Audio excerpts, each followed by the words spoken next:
Hello everyone, today we talk about the Indo-European background of the Hellenic civilization and its cycle, in a sense, this idea of rise and fall of the Hellenic civilization that, in a sense, it's been evident from a political and military point of view, right, considering the ensuing Roman conquest after a moment of civilizational top, right, that was quite composite in its nature because let's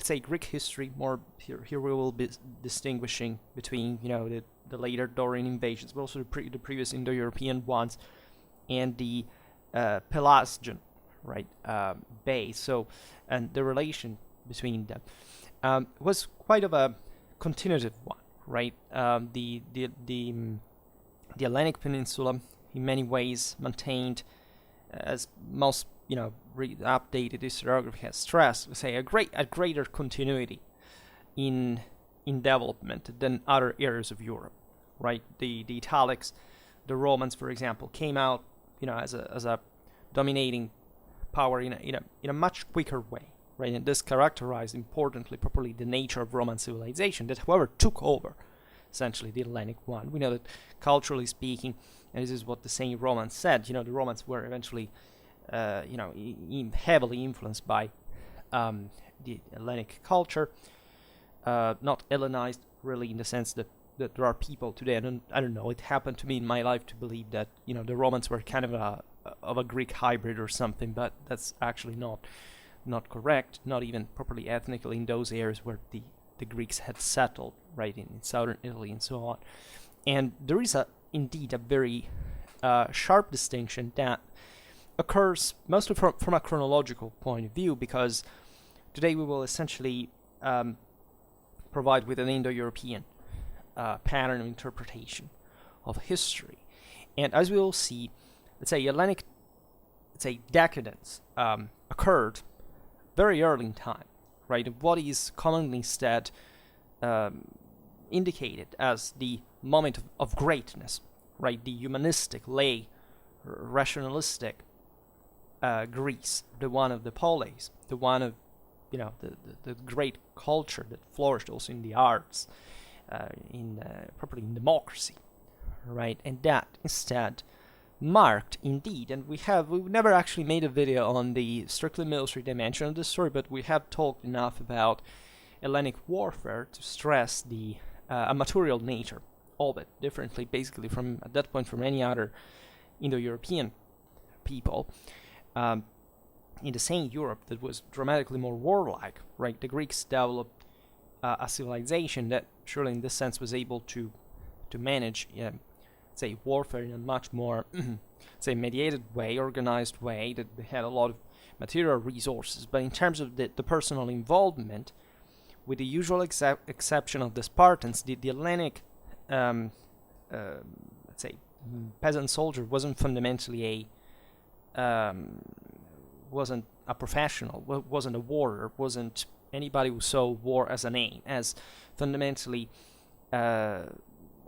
dedicating full time to warfare was considered barbaric, non-Greek. Fundamentally, there is say a top exposition of this concept by Thucydides that says at some point of the Peloponnesian War that fundamentally discipline and so full rationality was basically the single most important thing, where in which any individuality was cancelled, right, and overwhelmed, right. The Romans never came to this, never dared to separate the virtus.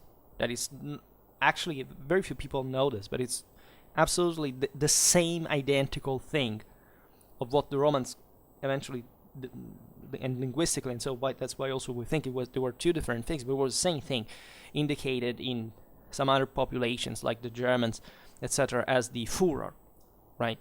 So this kind of warlike, individualistic, in fact, warrioristic dimension that the same Romans had spent centuries and centuries to brutally, violently, and traumatically curb in the Italic warrior that was, in this sense, hopelessly,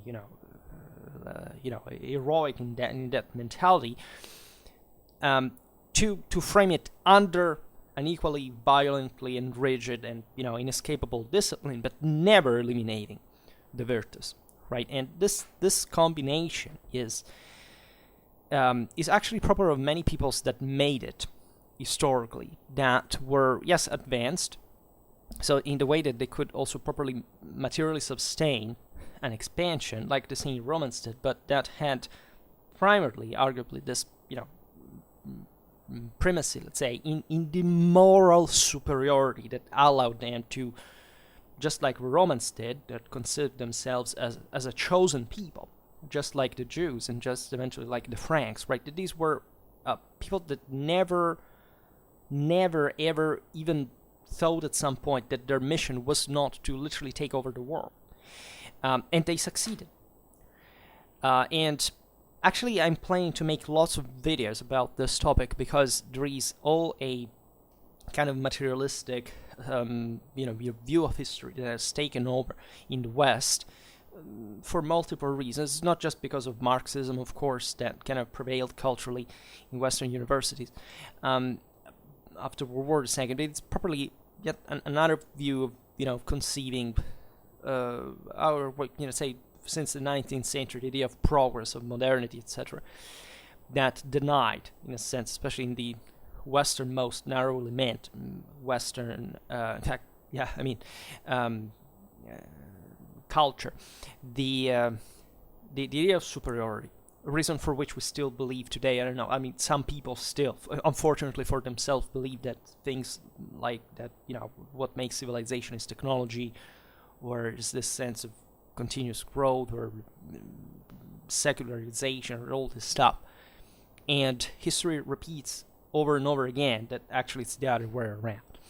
The struggle between the Romans and the Greeks is very fascinating because, of course, there was a lot of intersections, as always, right? And we were pointing that out. And it's part of it, and this happened in the same moral level because arguably the Romans began that kind of moral relaxation gradually, exactly in the moment that they were exposed to Hellenic culture. In fact, it was despised and considered as inferior, in fact, by Roman tradition, and deeply so. But that's a completely different topic. Today we stick properly to Hellas and to this.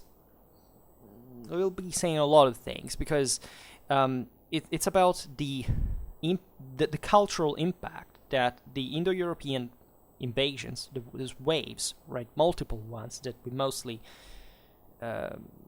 simplified into essentially the Achaean, essentially the Dorian eventually, but they were continuous, like in the Balkans, especially from Eastern Europe, from the region but the Indo-Europeans had come from, right, succeeded themselves, right, and since these were, Greece was already relatively developed, was exposed to Near Eastern culture, this idea of St. Paulus, the city-state, urbanization definitely came from the east, from Egypt as well, and so on. So they were talking about Crete, the Minoans. We'll be talking about that.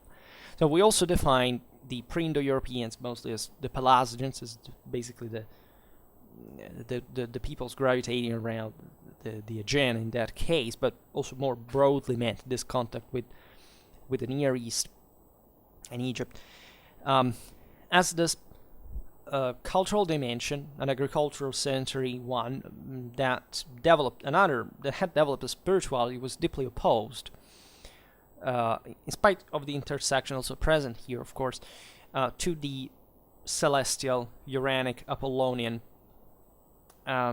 heroic, right, in a religious military sense, one of the Indo-Europeans, right, and it looked at essentially the tonic deities, right, of the underworld, whether earth and sea and so on, as the actual dominating forces in the world, right? Whereas the Indo-Europeans instead believed that everything came from the sky, right? In the world, language and religion and values, and the same language that we speak today, fundamentally, are a testament of the cultural victory of these peoples over the others, because Indo-European migrations and all these waves that we can see historically, even the so-called barbarian invasions later, of course, are the story of a real tiny minority that eventually was absorbed also quite quickly by the pre-existing populations in Europe, but that was capable of shifting the balance culturally, so that we do speak, in fact, of, in this case, properly the Hellenes, and later on the Romano-Germanic peoples and so on, in that brought themselves this, from their condition of minority, still this greater moral strength that was able to culturally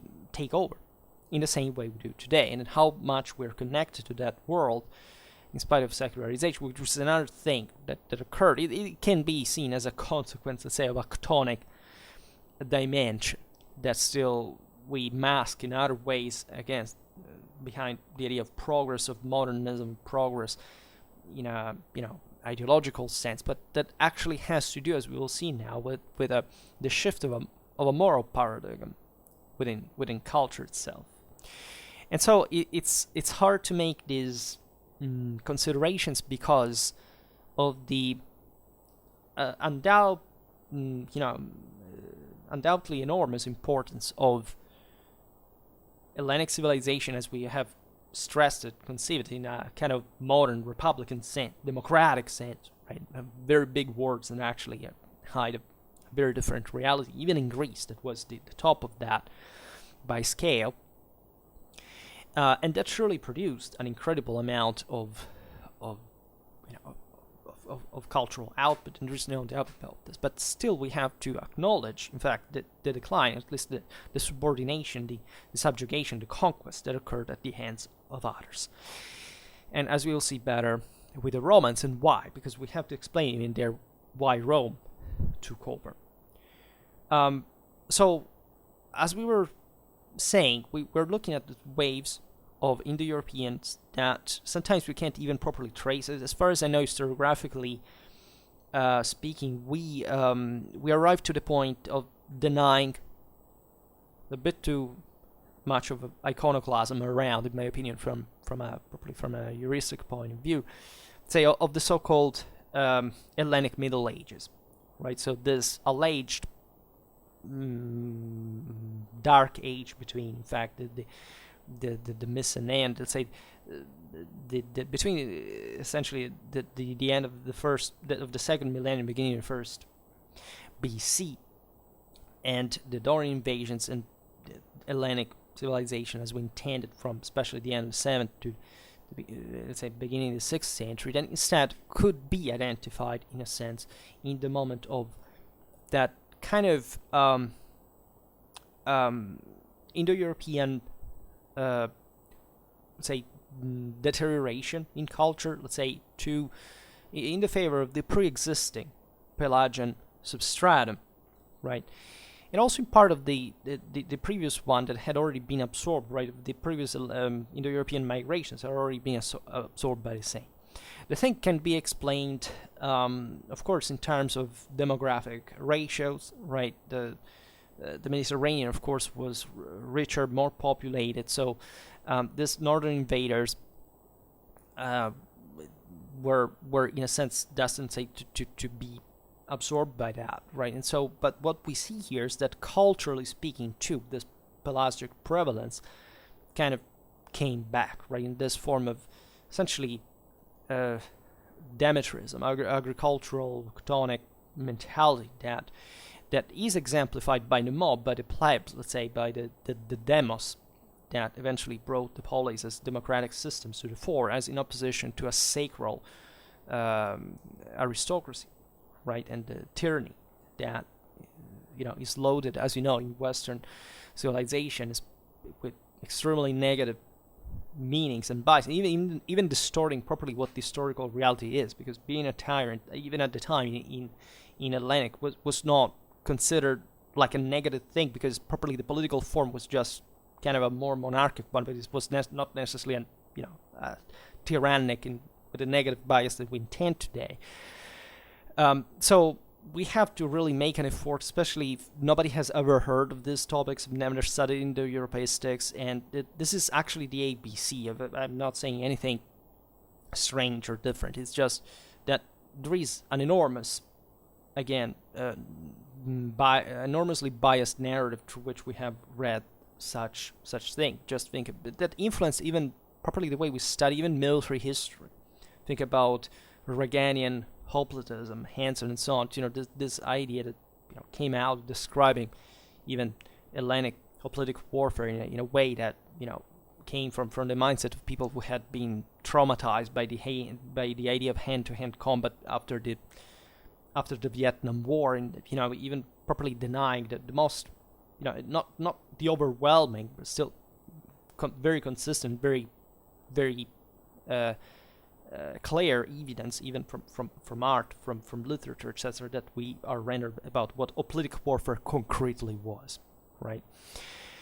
And there is indeed a resurgence in that phase between, in fact, the end of the 7th, beginning of the 6th century, of this chthonic and demonic cults. Demonic properly meant as also coming from the earth, and so these deities, these entities that lived within the underground, were the chthonic in nature, so not from the skies, where again the Indo-Europeans derived all their system of values. And so, in fact, the Indo-Europeans were ferocious, right? They the whole thing. I mean, everybody who has studied the Vedic period, but in Europe we made it relatively milder, but it wasn't actually. If you have even just studied what Bronze Age mentality actually substantiated itself over. If you look at the Homeric epos, right, and ethos, you realize that we're talking about a sort of. Achilles is a serial psychopath, serial killer, right? Let's be honest about. And they work to function like that. We explained countless times, studying also the early. Think about Romulus Celerus or the Germanic Comitatus or the Gaelic Fiannas. It was necessary in a world without state to be loaded in that sense. And their ideas were all wired with the skies, with the idea that, of course, their nomadic nature was made them on the move, didn't make them wiring, rooting, but the local ground, let's say, and they derived all the guidance from the skies and the souls of heroes, and touched by the celestial glory because of their virtue, the military deeds, etc., were to ascend again as sacred beings to the skies next to the gods, regarded the conquered sedentary agricultural populations of these south, broadly meant, as essentially inferior, right, in everything, right, and primarily from a moral point of view, right. Eventually, racism made it kind of an ethnic thing, but even properly in the concept of the Arya, of the so-called Aryans, into what this made was kind of an open concept. It was about if you want, a spiritual racism. It didn't have to do with properly who you were in terms of genetic background. It was properly about who you were in terms of how much you deserved in front of the gods, and this superiority that you had to display in your lifestyle, and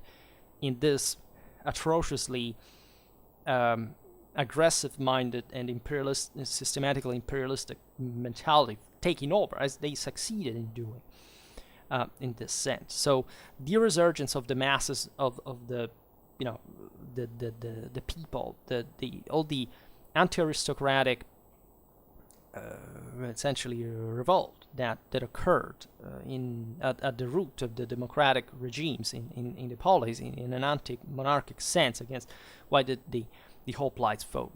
The idea was fighting on foot, and there was a deep distrust towards even just the horsemen, not just the aristocrat. Of course, as a reflection of that, but because, of course, this was a reaction, in a sense, a Pelasgian reaction to what had been the Indo-European radically elitary and aristocratic domination, imbued with radically violent, morally, elitistic,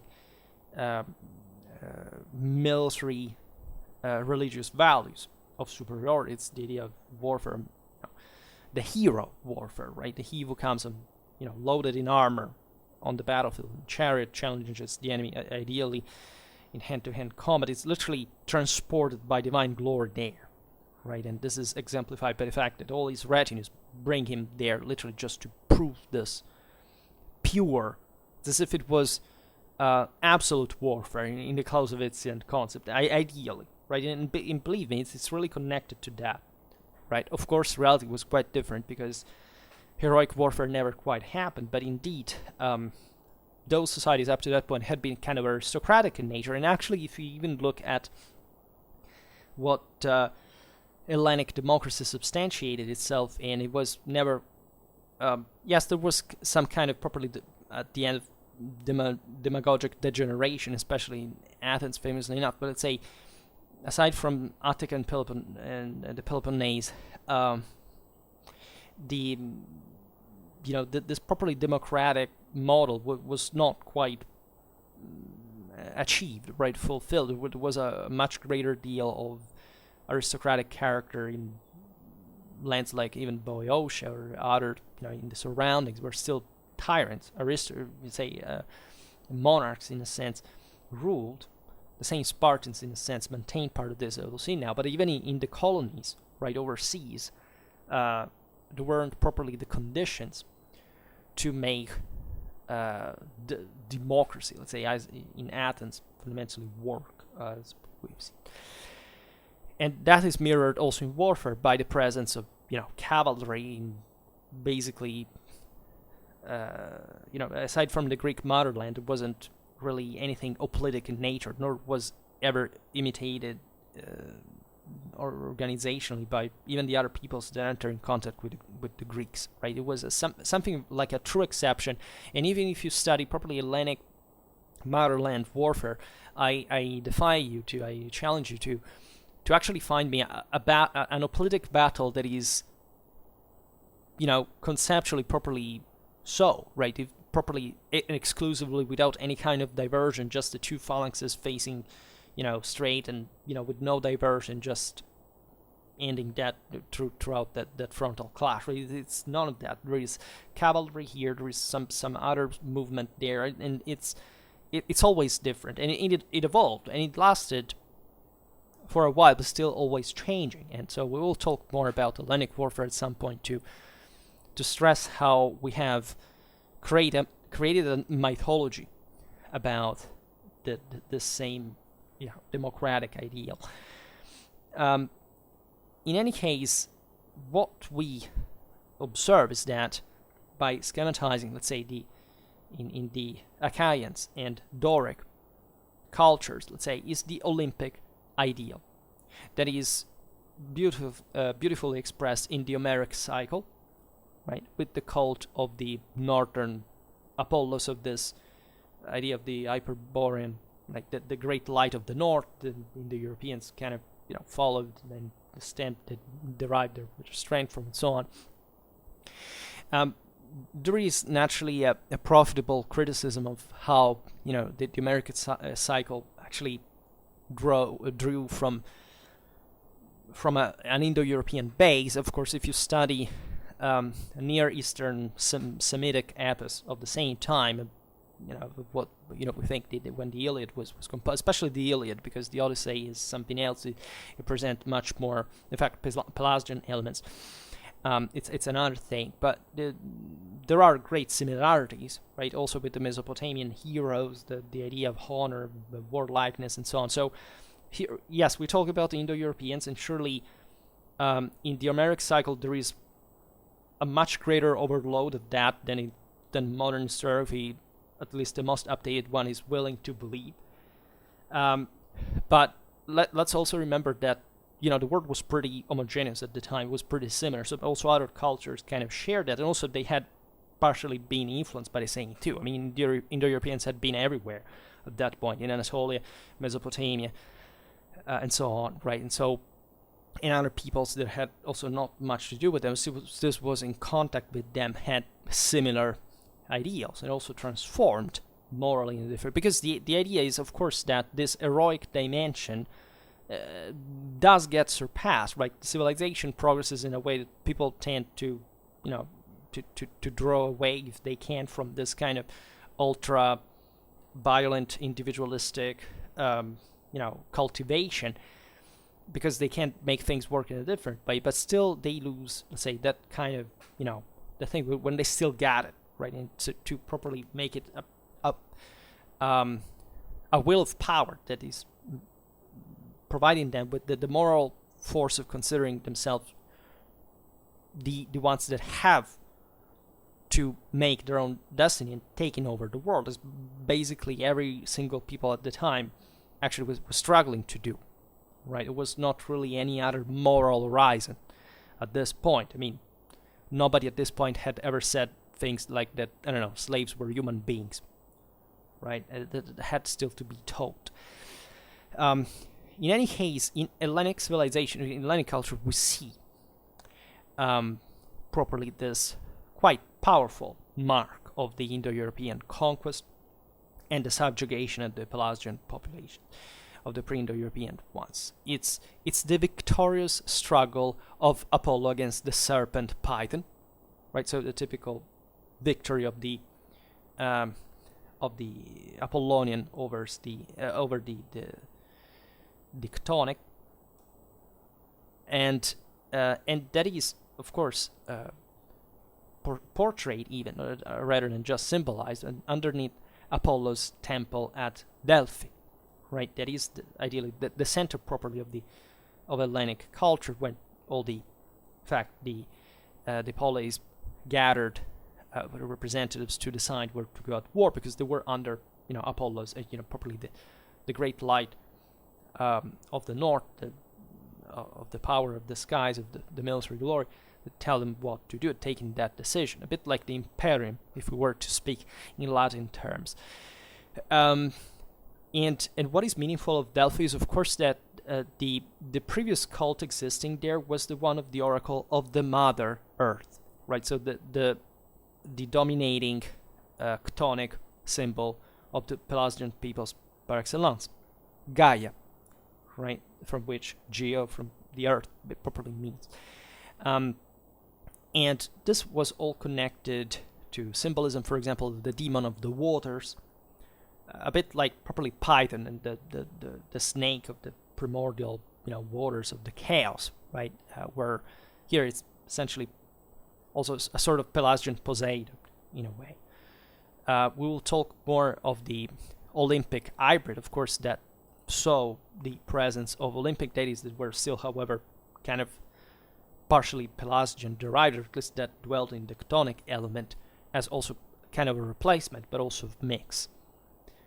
And of course, it goes by saying that the deep meaning of the Indo-European conquest of this heavily militarized war bands and so on was not just conquering, but of course exterminating the males and raping the females, right? And so naturally spreading their seed and taking over proper, because the idea was that even in a Pelasgian sense, it is that if men were not able at that point even to provide for defense, they were somewhat, that this was the moral standard of the time. They deserved to succumb, and so the women were also to side with the stronger, that was conceived also as a superior, right, biologically in a sense, and therefore spreading. And so think about Zeus and Hera, and all the various connections also with the Titan, this commixtion that always exists, where in another in Indo-European mythologies between at different degrees, by the way, depending on the population.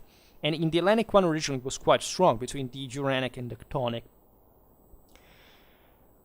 And this tells you, by the way, how strong was the first Indo-European way. Because if you take, for example, Germanic mythology, I don't know, the giants, the equivalent of the Titans in the Hellenic, are a much more incumbent presence. Think even about the Ragnarok, the idea that at some point the chthonic forces will actually, if not prevail on the celestial gods, at least they will take out an important amount of them. Instead, the Indo-Europeans that invaded Greece were probably, given that this was, Greece was definitely a much greater prize than, I don't know, Northern Europe, were some of the strongest, some of the ones that were more radically imbued with this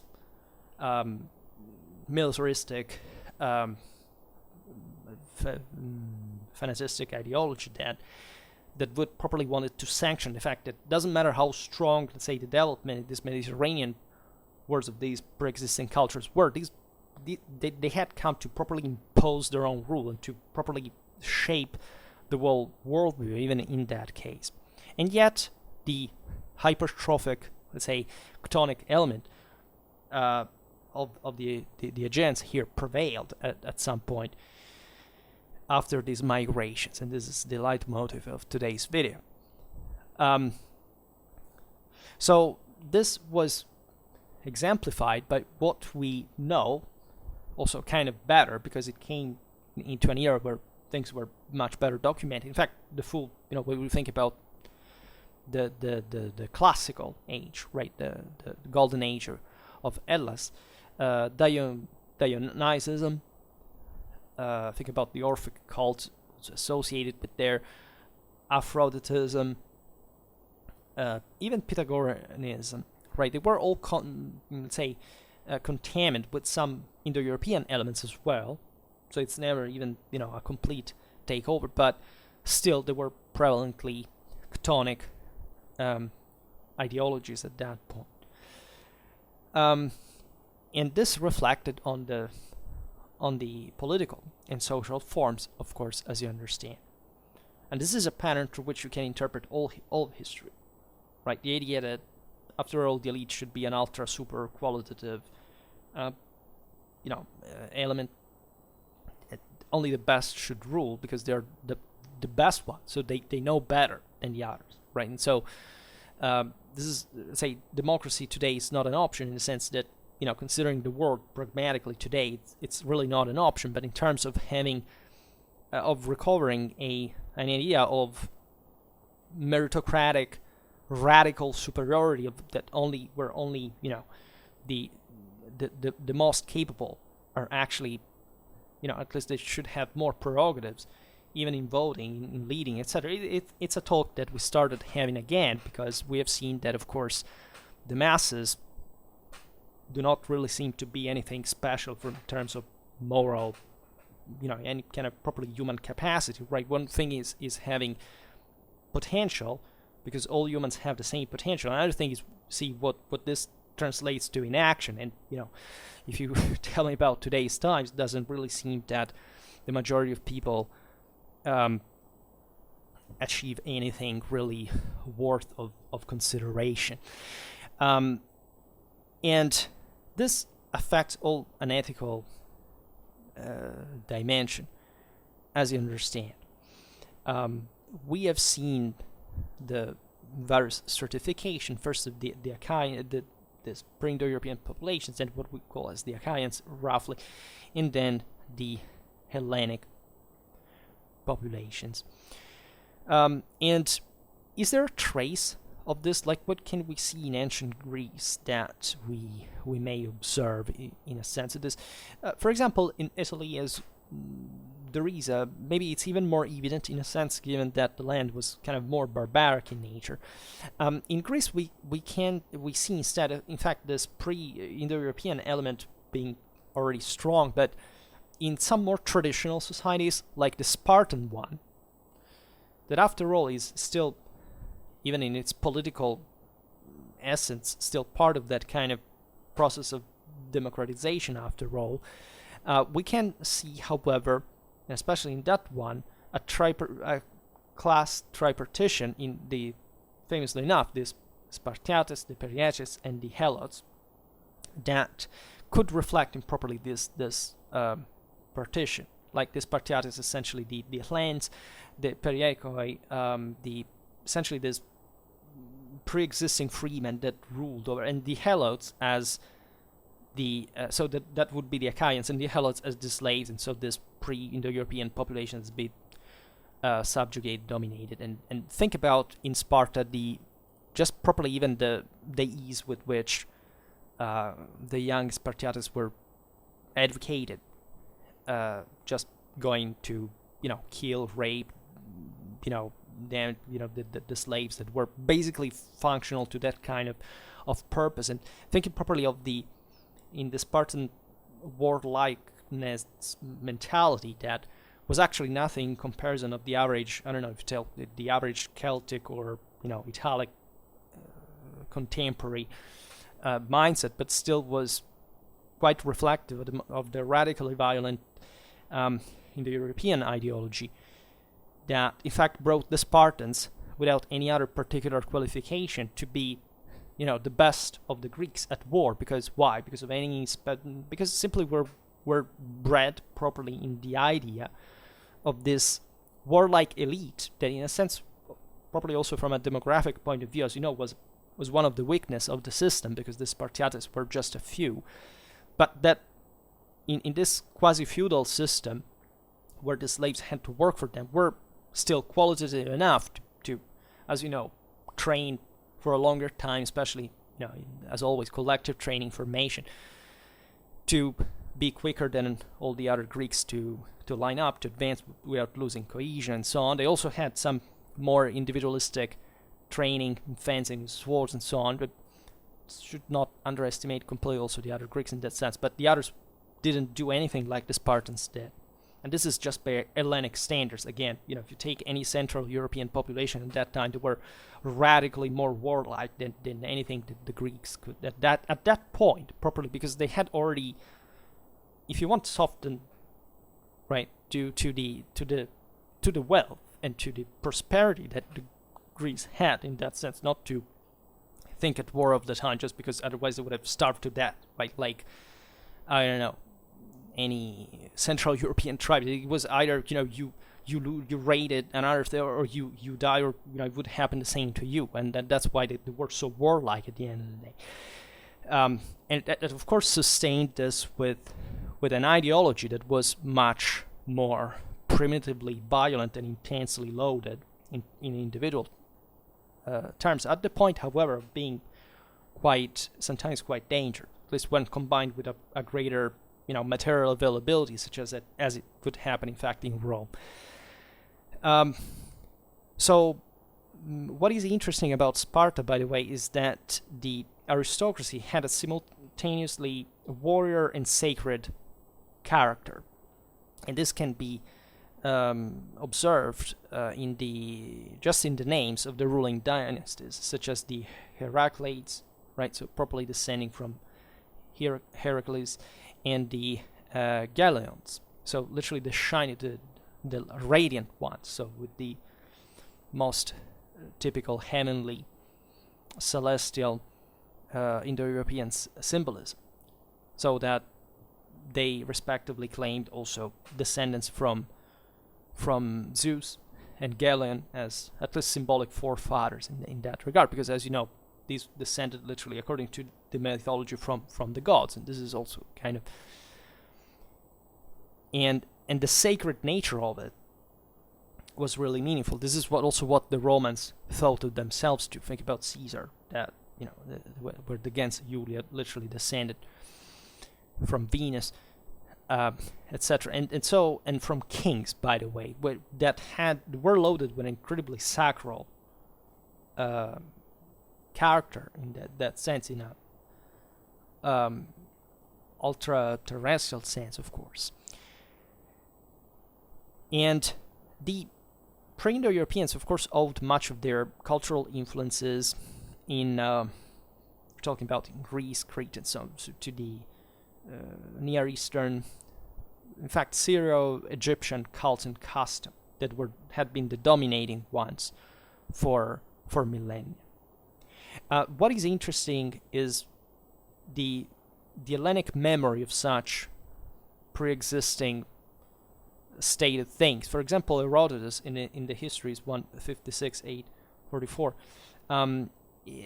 regards the early Ionian inhabitants of Athens as, in fact, Pelasgians, calling their language as barbaric, that is properly non-Hellenic.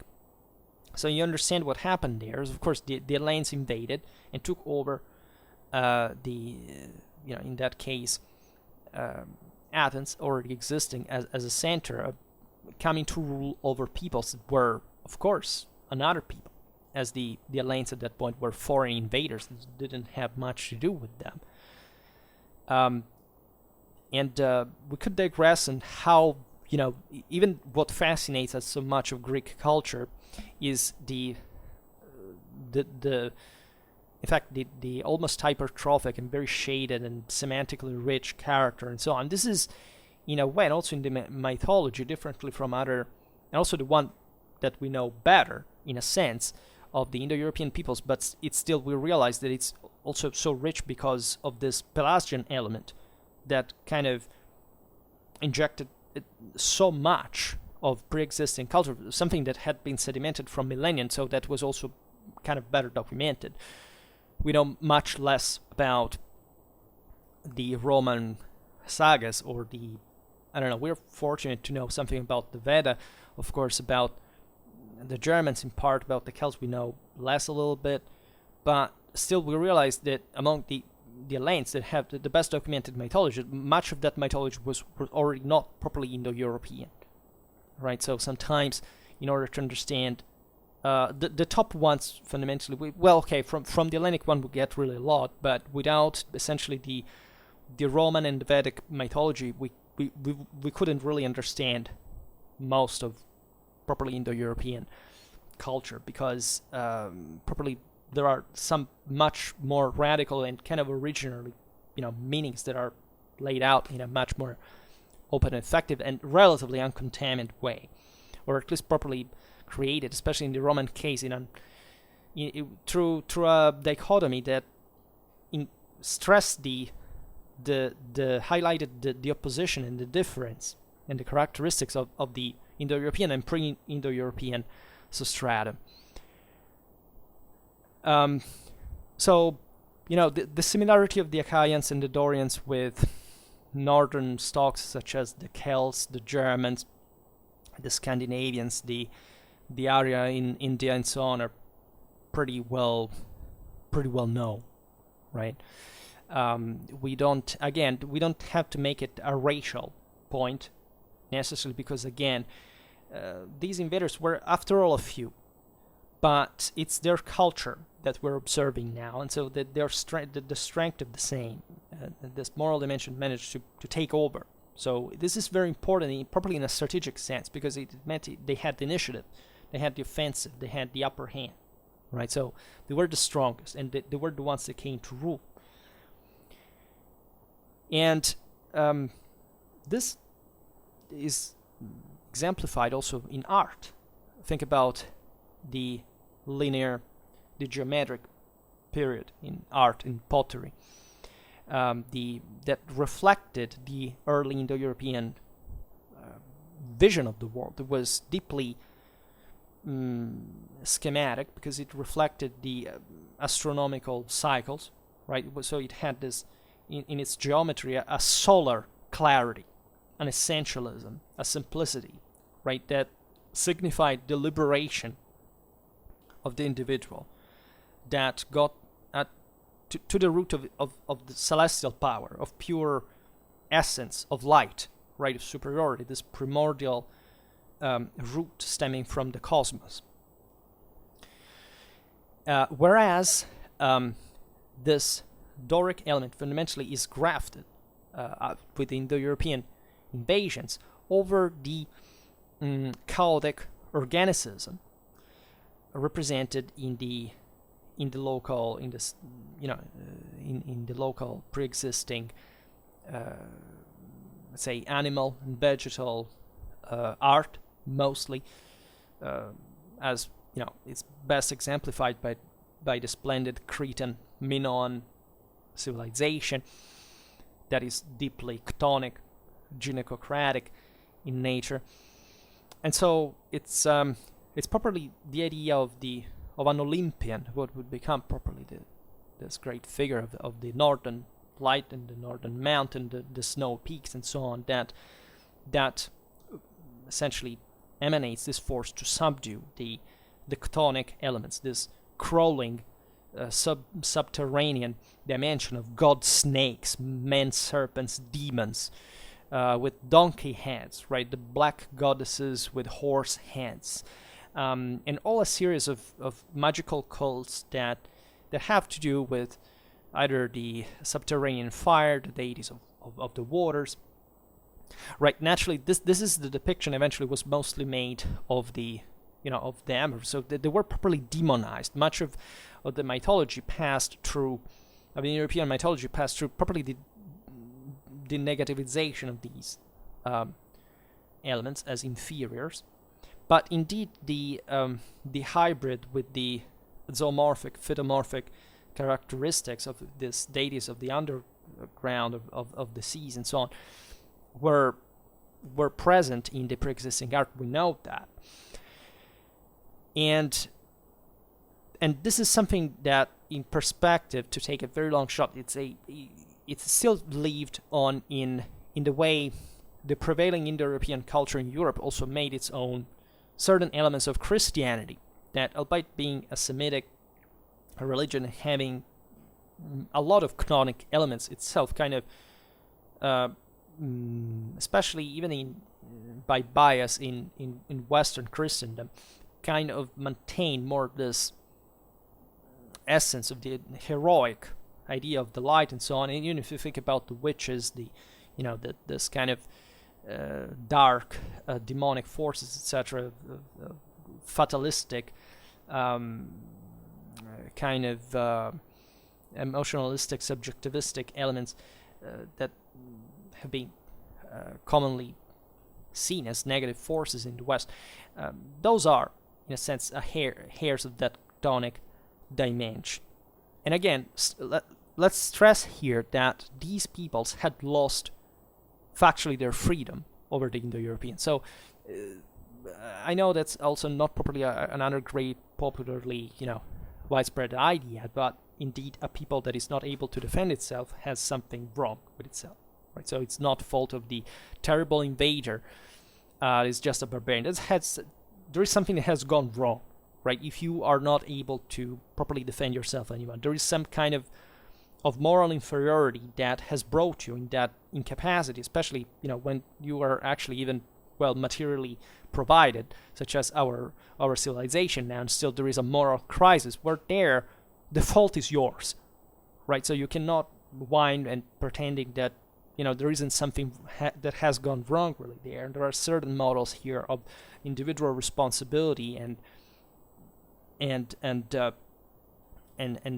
importance of action, and that again go against moral relativism, parasitism, that indeed should be recovered in a kind of celestial way against the chthonic forces that are definitely taking over once again, in a sense. And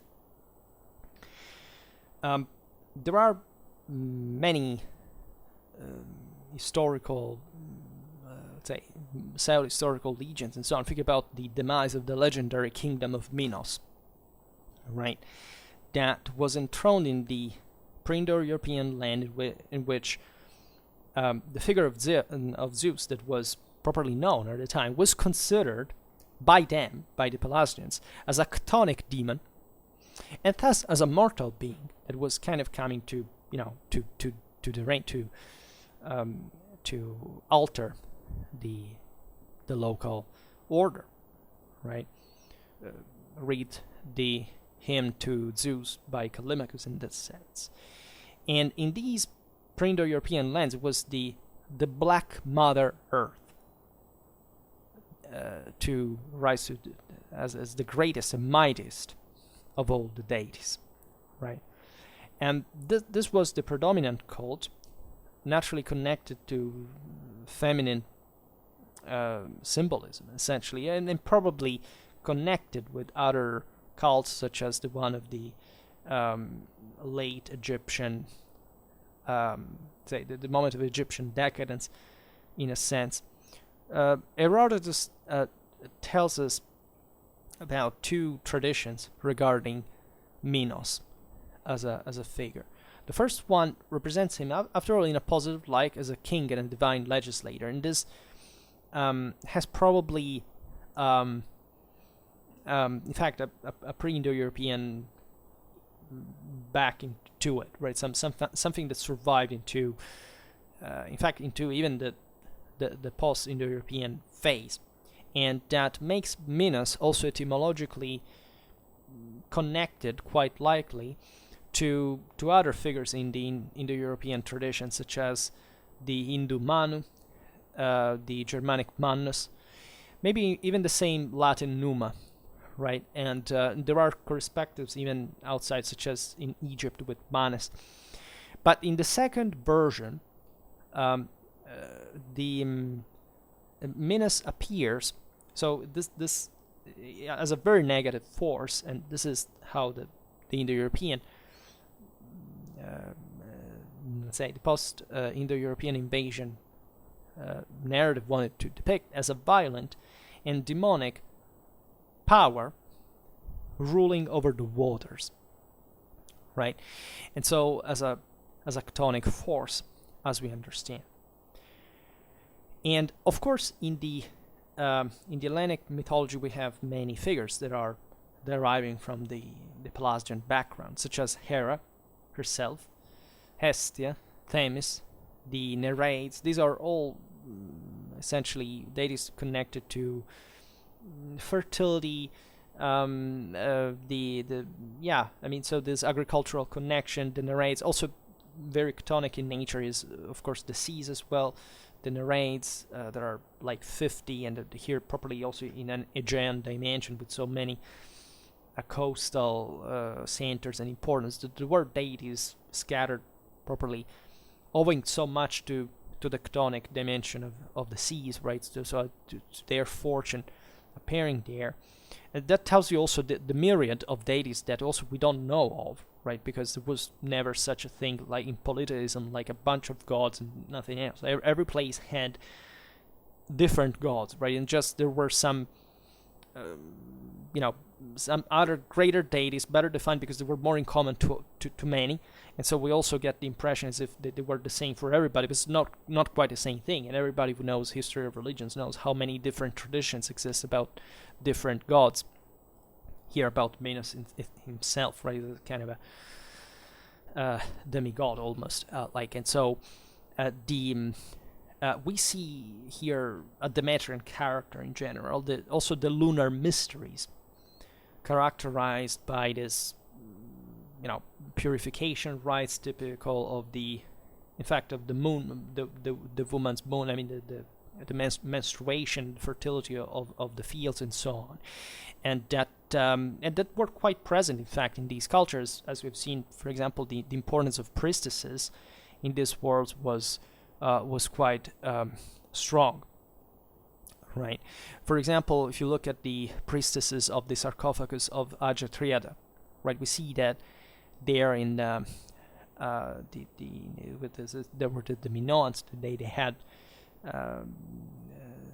the women had a great importance in priesthood, with men having only a secondary role in it, which means not that these societies were not, warlike in nature, but they were much more shifted towards the idea of the fertility of the soils rather than the centrality of warfare, right? That still was entrusted to men, but the woman had a much greater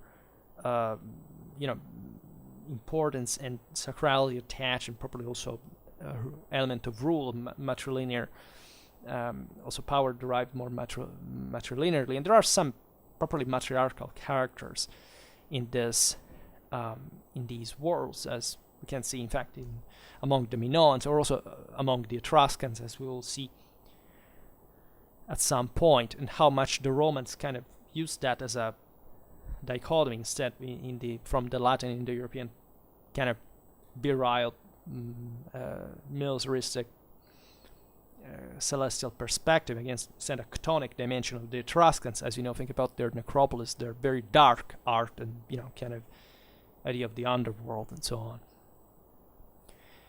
on. There are so many beautiful references we could make to Hellenic culture to explain to illustrate better the trace of the Hellenic taking over. And one of these is in Aeschylus' Eumenides. As you know, there is an assembly of the gods that is called to pass judgment over Orestes, because he had killed his mother, Clytemnestra, that had essentially assassinated her husband and Orestes' father, that is nonetheless then Agamemnon, which, of course, Orestes basically avenges his father, right? And so, by assassinating his own mother. So it's a drama, as you understand, and yet this is presented in the Eumenides as the conflict between, let's say, between truth and virile privileges, so the vision of the world that the Indo-Europeans had brought in, and from the other side, the truth and womanly privileges of the Pelasgians. And in the Eumenides, this is perfectly exemplified. And what is beautiful, even in a powerfully evocative visual way, is how the celestial, the Olympic deities of Apollo and Athena, as properly the light in reason, but are also war in this sense, side against these nocturnal female deities, the Erinyes, who want to take revenge on Orestes, because the Erinyes were essentially the guardians of the pre-Indo-European order. They were deities of the night. They brought a torch. They essentially punished the whoever broke the law, the order of the community, etc. And the fact that Orestes had assassinated his own mother was from the Pelasgian side his idea, but Apollo and Athena side with the hero. That is the hero of the situation. Yeah. And in the Eumenides, there is a deep, sharp contrast, reinforced by the idea, essentially, that which is expressed, for example, by the participation of Athena into this, by the fact that it is possible to be a father without a mother, which Athena embodies, given that she emerged, as you know, she was born out of Zeus' head after a big headache, right? And that's what reason and discipline bring to mankind in that regard. But also her superiority. The Olympian deities are essentially these ones are the celestial ones are essentially virgins, right? Athena is Parthenos, so that's all maintains the purity and the superiority, right? Instead of the promiscuity of the fertility of the agrarian cults and so on. So the idea is not the idea of like there can be a society, an all-man society. None of these mythologies, nor the other way, like with the an all-women society. But these the two obviously get always together in the end, and the Olympus is also a good exemplification of that. But this is about the two concepts counterposed, so they are radicalized to make understand better what it means. It's the idea that there is here the Indo-Europeans have won, because the Eumenides expressed their own idea of it, right? The superior ideal of virility. And so the idea of a spiritual and pure genesis, it's the idea of the spring of peoples that had emerged from the steppes, that as pure, as untouched, as properly, as the ones who would always win, would never stain themselves with sin, would never fear, would never whine, would never essentially shift their own barycenter out of something else, right? Of the tonic dimension. No, it's always about the skies to which they can participate as spirits of pure light, right? Instead, the pre-Indo-Europeans in this sense, so more of a naturalistic dimension in which the mother's right and status rule supreme, just because you are generated. You're somewhat defined by your own physicality, and you're kind of just, say, subdued by it. So, the absolution of Orestes in the trial in the Eumenides marks the triumph of a new law that is established as a new custom, a new cult, a new religion, a new political and social order, where fundamentally the Eumenides, who are the tonic female deities with snakes' heads and daughters of the night, get defeated, right? And these are the symbols of the pre-Hellenic era. And these children of the night, do they remember you something? snakes' heads, snakes' hairs. These are the witches. These are Dracula's brides, right? And this is how deeply they survived in our cultures. But properly put aside in this dimension where it's the moral superiority that prevails over nature, right? It's a big deal. And it's even more meaningful that in Aeschylus' tragedy, the whole scene, the divine judgment takes place properly on the sacred, on the hill sacred to Ares, properly the warrior god, in a much more primitive sense than Athena, that is, as you know, also superior to Ares himself. But it's not anecdotal, because this hill that is nothing but the Areopagus is it was essentially the ancient citadel of the Amazons, who had been massacred by Theseus, so the other Indo-European hero that massacres an all women society, right? That in this sense is the extremization of the other, as you know, Amazons, essentially copulated just for the sake of replicating themselves. They killed the men they had sex with, and they eventually killed the male children they gave birth to, so that they could just be all women. So the humanity is beautiful, because it properly brings you distinctly the two models radically extremized, right, and polarized in that sense. And again, the Hellenes have won the clash. And comparatively, the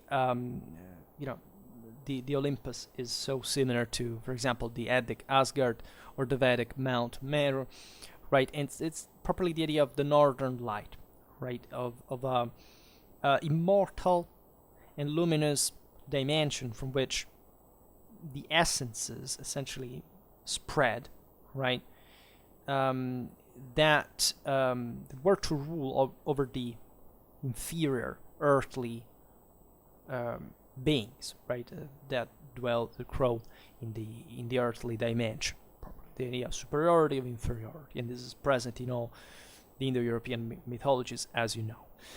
However, in the Hellenic mythology, it's worth observing the heavy Pelasgian element that was inserted in this, because some gods are actually generated, right, properly created, and this has to do with other ideas in the whole thing. First of all, the idea that chaos was a primordial principle. Also its early manifestations were essentially tonic, right? Think about Nyx and Erebus, so the symbol of the night and of darkness, that embodied a sort of principle of generation, eventually what would become partition the bipartition of light and day. So it was somewhat subordinated to that previous, lack of order. Also, the preexistence of an earth as a universal mother that precedes the celestial progeny. And also a sort of contingency of chaotic becoming, succumbing, that is attributed also to some divine natures, right? This idea that sometimes also the gods fail at some point. And all these ideas are unitly a trace that has nothing to do with the Indo-European moral system, right? That would have completely denied properly the space to such element of darkness and kind of subordination of the celestial deities to a generation, to a sort of of superior force and so on. What is very interesting in this is also the figure of the heroes in the Hellenic mythology, because this is very loaded with a sacral and divine element. As you know, the Hellenic gods comparticipate to the Olympian immortality, or at least they are demigods of some sort. And as Indo-European heroes, they're forged by action, right? They not by biological connections, differently from the Titans that do exist in these mythologies as well. Think about Hercules' cycle that also sides with the Titans at some point. But what properly is Indo-European here is the idea that the hero, the leader, the warrior, so that these figures, that these heroic figures had to embody, were the center of action. That is to say, properly the full responsibility that brings them to be evaluated by the religious military glory of the skies to rise to the skies themselves, and so to become divine in nature, right? And not because they had any blood tie to some ancestry of sort. And so the Hellenic hero is entirely epic in character, right? And there is no idea of, for example, any mystical abandonment, or in death the returning to a cosmic bomb, right? They are connected just with the sky, the pure essence, the pure being, right? The Nike crowns the Doric Heracles in the Olympian dwelling, right? And this stresses the purity of Hercules' virility as a hero, as a warrior, that basically has no connection, no contamination whatsoever with any titanic chthonic element, right?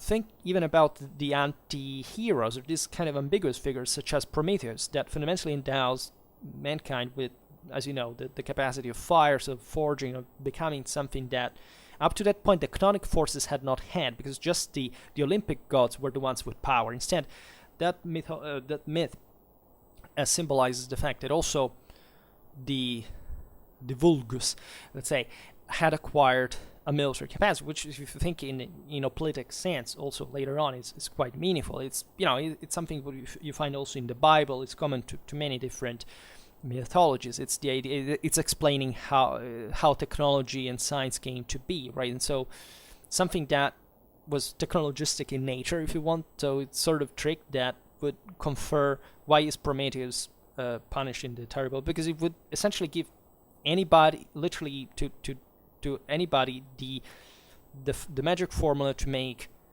to avail themselves of a divine power, the one of fire, that was sacred, as you know. Think about in the Veda, it's all about fire. It's all about the purity of this, the celestial sparks of superiority that purify, that bring to the skies themselves. So only heroes and fundamentally gods, actually the purely divine rulers, could have that. Instead, now mankind had it. Everybody had it. And in fact, Prometheus is kind of almost anti-hero, because he's a vanquished foe of Zeus, and he belongs to a pelasgic dimension. He signed it with the mob, right? With the subjugated, with the defeated people, and as you know, he's also essentially condemned to be devoured, right? To his liver to be devoured every day by an eagle sent by Zeus. And so, not just there is, of course, the cosmic, the celestial element of the sky, the eagle, the universal Indo-Aryan symbol, punishing the guy, but also properly his own physicality, his own flesh being torn apart as a form of properly you're dead.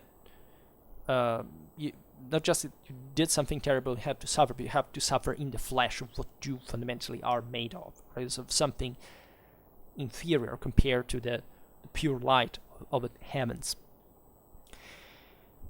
And Heracles naturally triumphs over this titanic element that is also he can side too, that depending on the situation, when they are more or less cooperative.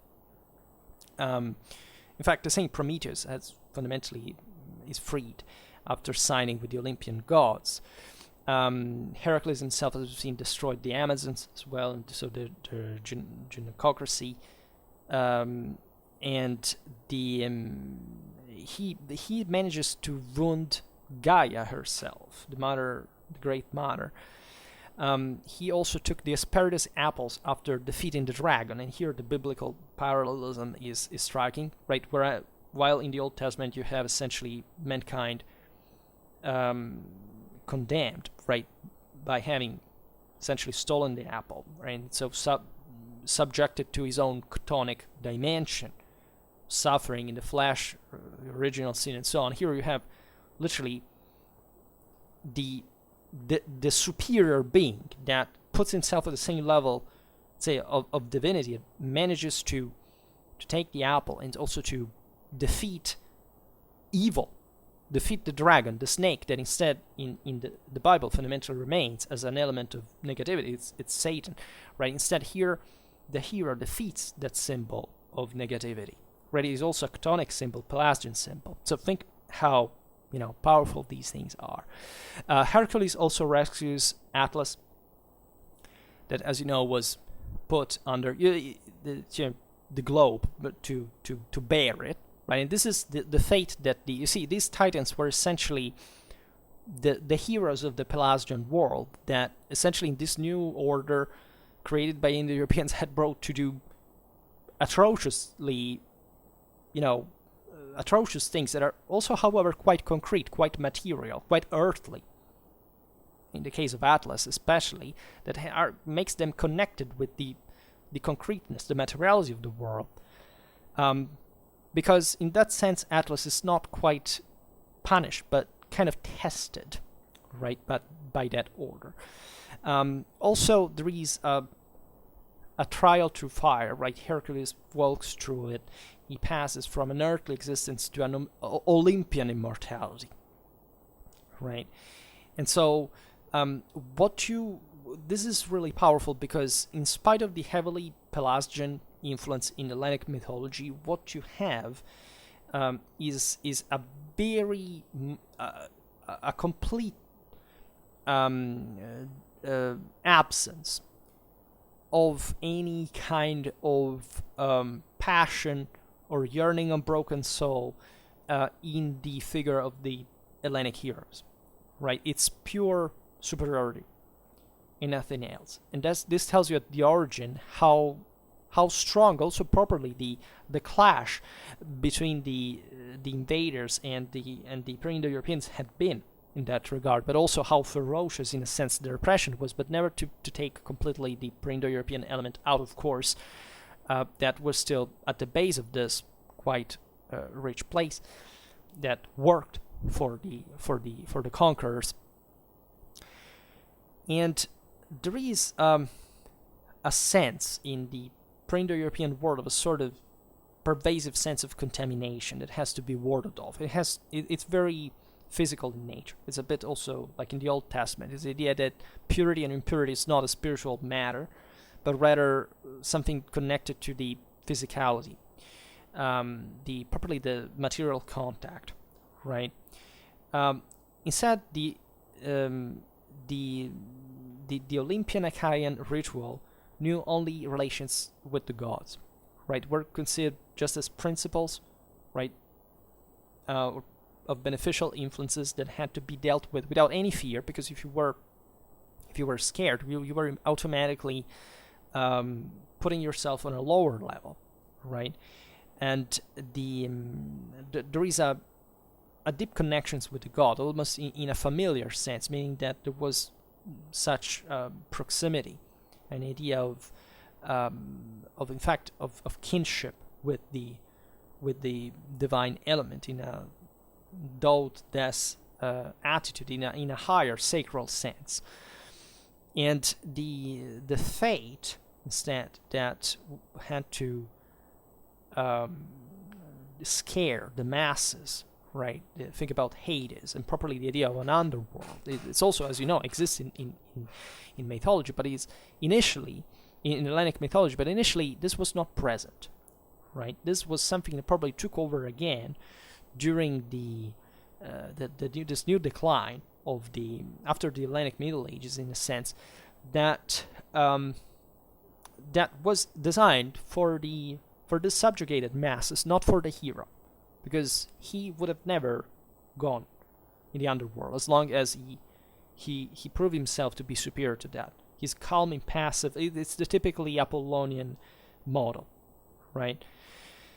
And of course, funeral rites were all about cremation, because the idea is that through fire, the soul would, and the psyche would simply part from this world and rise to the skies, right?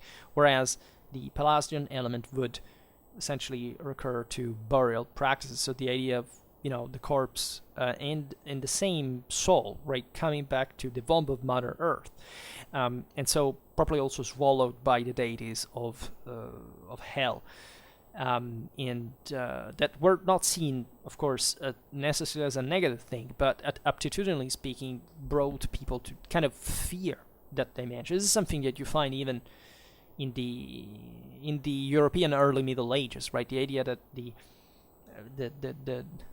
Germanic rulers that had taken over the Roman masses, ideally, instead were all blurred, but let's say that there was an elite that, morally speaking, was not scared, still believed in salvation, superiority, whereas the vulgus was scared by the figures of hell, right? That was quite graphically meant, whereas, as you know, not even in Christianity there is anything like hell, right? Hell is a non-place, it's the absence of self, of it's the disappearance from existence, right? Because you were not enough to be a being that would affirm itself. And this is something that's stamped in a sense also from the Indo-European tradition, because the hero that managed to be would be mortal in heaven, right? So also Christendom in part inherited greatly this notions that were already surely part of some currents of the various Jewish, let's say, also in that case of Christianity, of course, of quite heterodox currents of it, but let's say that were around in the ancient world. So in the Hellenic original system, there was no such pathos of expiation for the sake of salvation, right? There was no ecstasies, no mysticism, because the hero would just go there and take it, right? It was the whole concept on which the Indo-Aryan people had based their own culture as warlike, semi-nomadic tribes, right? And so this was very different from what the pre-Indo-European populations instead believed in Greece, as in other places, as sedentary agricultural communities. And the chthonic element, as we were saying before, emerges something between again, like a sort of revival between the 7th and the 6th century BC. Right? At this point, it's mostly Dionysian cults that are revived with a great spiritual spread, right? At this point among the masses, with feminine elements that originally have probably some connection also with more ambiguous and also kind of warlike elements that were part, in a sense, also of the Indo-European dimension. Like the idea that, in order to become a hero, you had still to pass through a chthonic trial to see what hell meant, right? Think about the brotherhoods of, animal warriors. In fact, there is a passage that starts from the wild Thracian forms of Dionysianism, and that were quite, really wild and barbaric, kind of militaristic in nature, to the very philosophical Orphic Dionysus in Hellenic culture, in the more civilized Greece, let's say, where the masses had, in this sense, a greater force, and would still, however, be subjected to this kind of fatalistic and pathetic mentality. And Dionysus was surely associated with, was a dual symbol in a way, but it was surely much chthonic in nature, associated to Gaia, but also with Zeus by a certain dimension. And the difference between the Thracian Dionysianism and in the Hellenic Orphism mostly consists in in the first one, the transcendence occurred in a flash, almost kind of striking immediate dimension. Whereas in the latter, there is a much gradual and lengthened and almost existential pathos that is very similar, properly on to the old two human religions based on redemption, right? So an idea of almost of a messiah, or a kind of a, let's say, eschatological dimension or in existence at least, in that will bring to a sort of judgment, of fate, of let's say of passive acquisition of a afterlife, more, say, positive or negative outcome in a way. So a bit like in the Old Testament, mankind feels cursed because the Jews feel cursed because of Adam's fall and the original sin. So much the Orphic followers felt the need to expiate the crime of the Titans that had devoured the god. That Orpheus was eventually torn apart by his own same following. So there is this chthonic element that had prevailed after all in that dimension as well. So there is no such thing like an heroic dimension of this. It's kind of a sad hero after all. That in the follower of this cult awaits from some kind of savior that he entrusts himself to, and without that without having much of a power on let's say on his own fate, let's say on his own destiny, and being swallowed in a sense in this chthonic cycle that affects both the natural world and the even time, in a sense, the cyclical idea of you're just going to get in the blender at some point. You die, you're going to be reformed, regenerate, whatever the thing, but it's not you who decides, right? The Hellenic hero would have never conceived like anything like that. The Hellenic hero knows what he has to do. He just does it and wins, celestial immortality. This thing is just, you being brought under, right?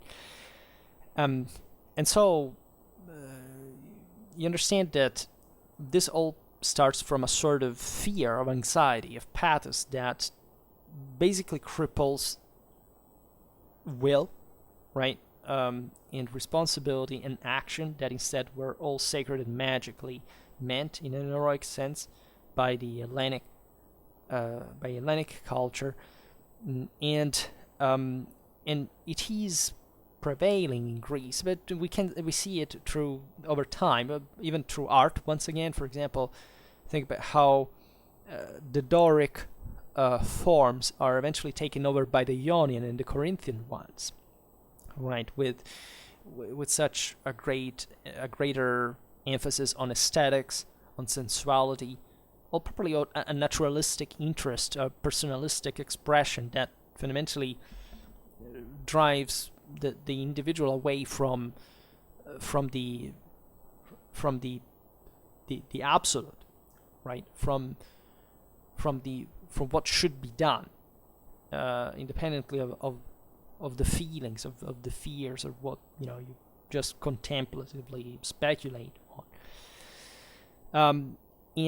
So the Dionysian element here overlaps historically as a spiritual, religious, philosophical force, wherever you wanna describe it, with the democratic development of the polis, right?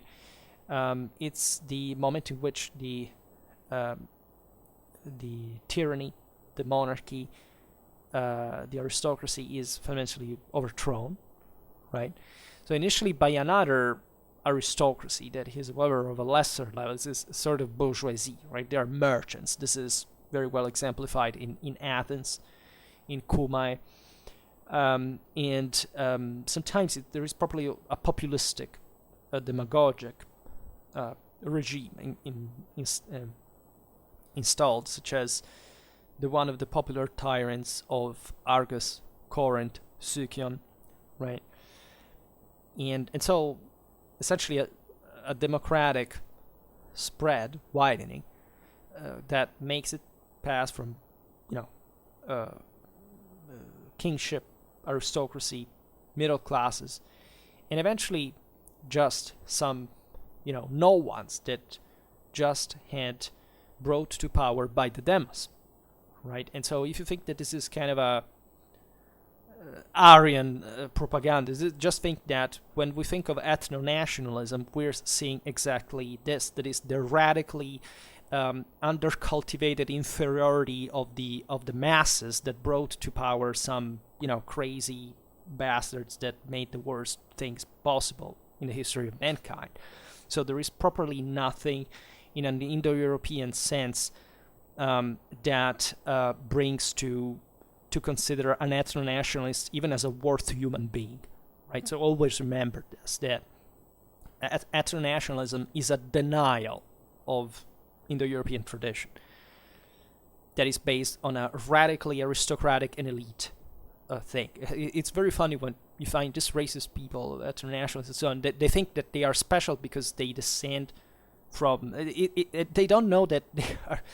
They claim ethnic continuity. They don't know that that was, in an Indo-European ideology, completely an inferioristic form of being, that their ancestors would have spit in their face because they would have considered them really as subhuman beings, and as factually are, qualitatively speaking, radically, invaluable slobs, right? So it's interesting to see how much this kind of ethno-nationalistic movements are revived in the fringes of societies, properly in the lowest echelons of the people. They're literally, the worst from a moral and material point of view, properly that have nothing qualitatively from a spiritual point of view at all, right? And so, as a historian, personally, I look at these things even people who want to reenact, being somebody, they pretend that there is some kind of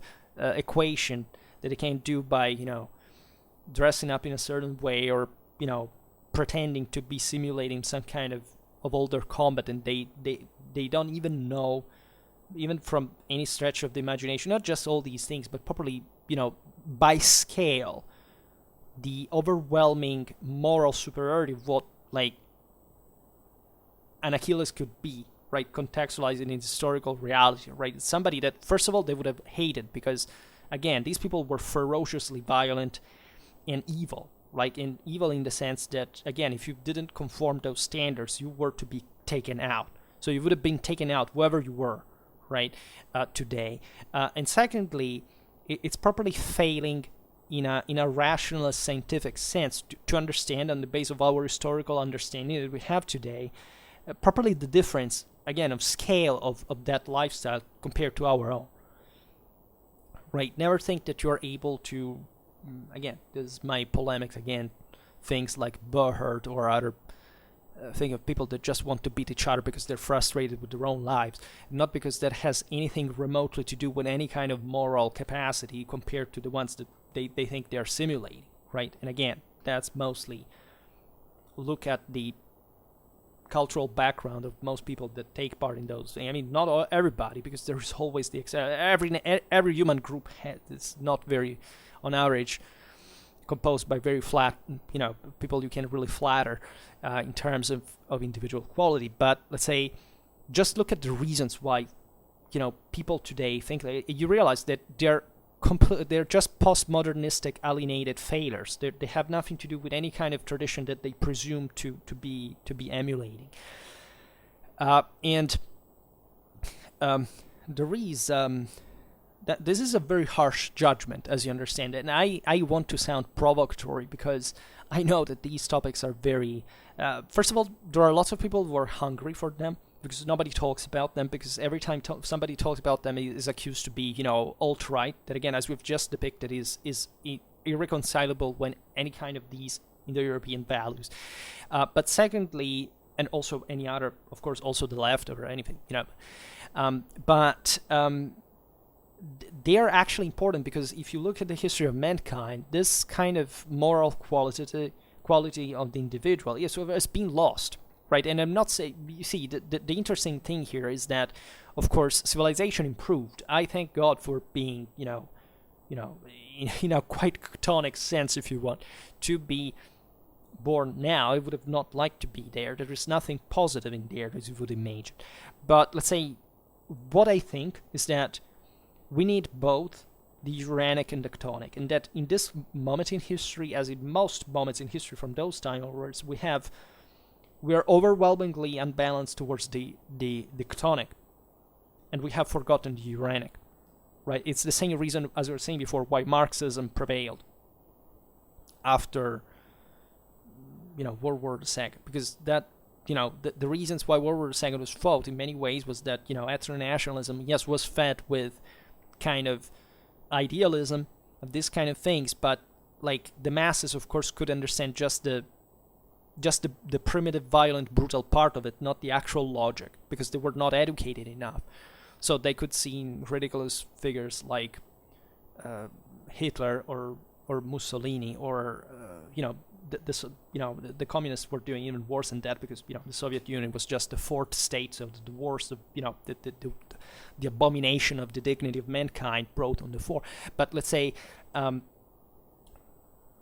that's why that happened, and it's not a justification for having erased what was what we historically know, right? This is not conspiracy. If you study history, what is fascinating about this, and sorry if I digress on this, but it's important, is that these things I tell about history of religion, it's not that I invent them or that belong to the fringe. Like, if you study history of religions, of Indo-Europeans, this is literally the ABC in any country in the world, in any academy, in any kind of possible environment that exists, right? There are not other interpretations. There are other subjects that tend culturally to dismantle the idea that there was a hardcore Indo-European, let's say, identity separated from the others, which is kind of correct, meaning that, as we were saying before, these peoples, after all, were kind of similar in a way.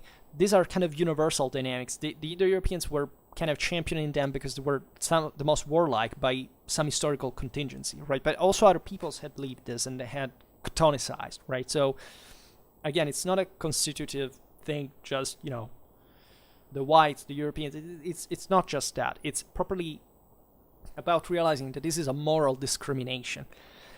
It's not a genetic discrimination. It's not a biological discrimination. And so it's in other ways, it's how intelligent and developed and capable and determined you are versus how much passive, devoid of values and morally relativistic and morally abject you are, right? And so, and this is what I think it's quite relevant to this day. So the problem is that we have gone too far with the iconoclasm, and this is not just about Indo-Europeanistics or history of religion. This is yet another problem of scientific of the fall of scientific education, because science also dramatically supports all these things at a neurocognitive point of view. It's perfectly matching, etc. There is some kind of danger to these ideas if you pretend to just press either full idealism or full materialism. It's always both combined, right? But still, the balance is much more dramatically shifted in favor of materialism today, in a way that is unjustifiable, and from which most of our problems civilizationally derive from, right? So studying these things that are, after all, at the base of our cultures, given that, and I will make some videos about Indo-European linguistics to make you understand how much of our words and our sounds, right, our alphabet properly derives phonetically from literally what these primitive peoples believed in Indo-European times, millennia before Christ, by observing the skies and attributing this kind of motivationally moral dimension to human existence is would be quite useful to recover in order to be decent or worthy human beings, right? So, but it's interesting because you can measure this historically, and you can, as we were saying at the beginning of the video, where did Hellenic civilization go? Where are the heroes? Where the polis are taken over by the Macedons, that are distinctly more warlike and aristocratic people than the Greeks. What about Rome later, too? So, of course, there are some interpretations that see also Hellenic civilization in the form of democracy as a sort of, in fact, tonic and Indo-European, somewhat Near Eastern model that took over. It's a way of interpreting that, because again, the polis were, unknown to the Indo-European people, right? Urbanization is a history of, stemming from Mesopotamia and spreading in the surroundings. Greece was exposed to that more than other, obviously, European areas, if you look at the geography of it. And so that element that had supported, the pelagic element had supported properly the surplus, the production from the earth, from the agricultural dimension of the surplus of creating the city, etc., over which these barbarians essentially came to rule from the Ukrainian steppes and so on. Well, does make sense in this picture, because they had somewhat, however, softened up, right? It had become more, less based on action, more on accumulation. The idea, the earth will give us all the stuff we need. We don't need to fear about what can happen politically. Isn't it the same mistake we do now? It's the idea that there is always a government who's going to give us money, that the civilization will always work, that the money are the material dimension is the only thing that exists. Just give us money and everything will go fine. And then the world is taken over politically or military by somebody else, right? So that's the ideal chunk that we miss. And that is arguably the most important, because, yes, idea and matter are, in a way, the dichotomy of our existence, but matter alone doesn't do anything. Well, it's the idea that does everything, right? So there is a, sort of moral superiority in the idea by itself, because it's an idea and it can bring you to act on it. And it's a way, in fact, of acquiring more self-determination, because if you just wait for things to happen, you're essentially shifting your barycenter from out of yourself, essentially. And so automatically habituating yourself at not considering yourself at making the effort to achieve things, and rather waiting for somebody else to make it work for you. That this is exactly the interpretation here that you can make of Hellenic civilization at some point. Think about this is something that remained in Greek mindset during, for example, even Roman domination, that the Greek city-states thought they were still independent, because all what matters what was the city, right? The rest of the world didn't quite matter, right? Yes, we were under the Romans, but no, we're still kind of important. We're Greek, right? And they had factually been conquered, right? And so the thing here is very similar to what is actually supporting, if you study post-socialist paranoia, for example, all these things, you realize that the denial of reality is basically the first indicator of moral relativism, of human passivity towards tyranny, towards, totalitarianism. So people that prefer to deny the reality than confrontating them, I think they're not really, useful people, civilly speaking, because they are not even able to take action where, this action is needed to defend other human beings, for example. And this is exactly what happened in Nazi Germany, in Soviet Russia, and so on, Maoist China, and so on. And the result is of astonishing proportion, because it's not just that, the regime ends, and so the mindset ends. No, these are, multi-generation. It causes multi-generational damages of people that are habituated to lie chronically, rather than making any effort to become individually responsible beings, right? Which is much easier to do for humans, because humans are tendentially lazy, so they adapt to that, and that's the reality that you see here, so in the world so much at this point. So being informed with such idea of moral superiority, the idea of the initiative of of a mind that is able to have a comprehensive view of the world and acting and molding the world and changing it and going against fate and taking chance, right? And even does require an enormous strength, because the world is not there to be just changed by you that easily. But still, if you want to make a change, you have to do that. So you have to learn how to sacrifice yourself. You have to learn how to fight, right? And this is what the Indo-Europeans that had been dwelling in nightmarish realities, environmentally speaking, were forced to develop. And so when they met these other peoples, they considered them as to be inferior, because they didn't share the same view. And they said, what are you, right? The whole idea of manhood, of political cohesion, of the future of the people, so it was based on that kind of moral enforcement and reinforcement. These people were just passively looking at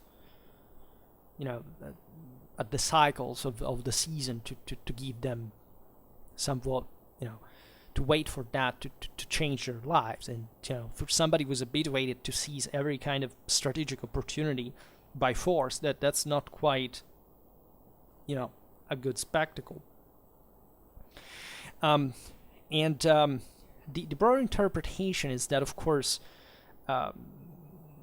these southern European lands were much more populated, so the Hellenic invaders were too few to make a lasting impact in this kind of moral force. And so they were probably also more scattered and so on. So in spite of the preeminence that they had acquired as aristocrats, as tyrants, as kings, and so on, they somewhat gradually succumbed, as we have seen, as the tyrannies were overthrown by democracies and so on. What is interesting is that popular tyrants in Greece were, according to the stories, properly deriving power from a woman and succeeding each other according to a feminine line. So that's quite of a Pelasgian legacy, I would say. And so this is, for example, highlighted also in the Roman sagas, when the foreign kings of Rome, namely the Etruscans, that had that kind of democratic nature and also gynecocratic nature, were bringing in the city that, as you know, instead had an oligarchy.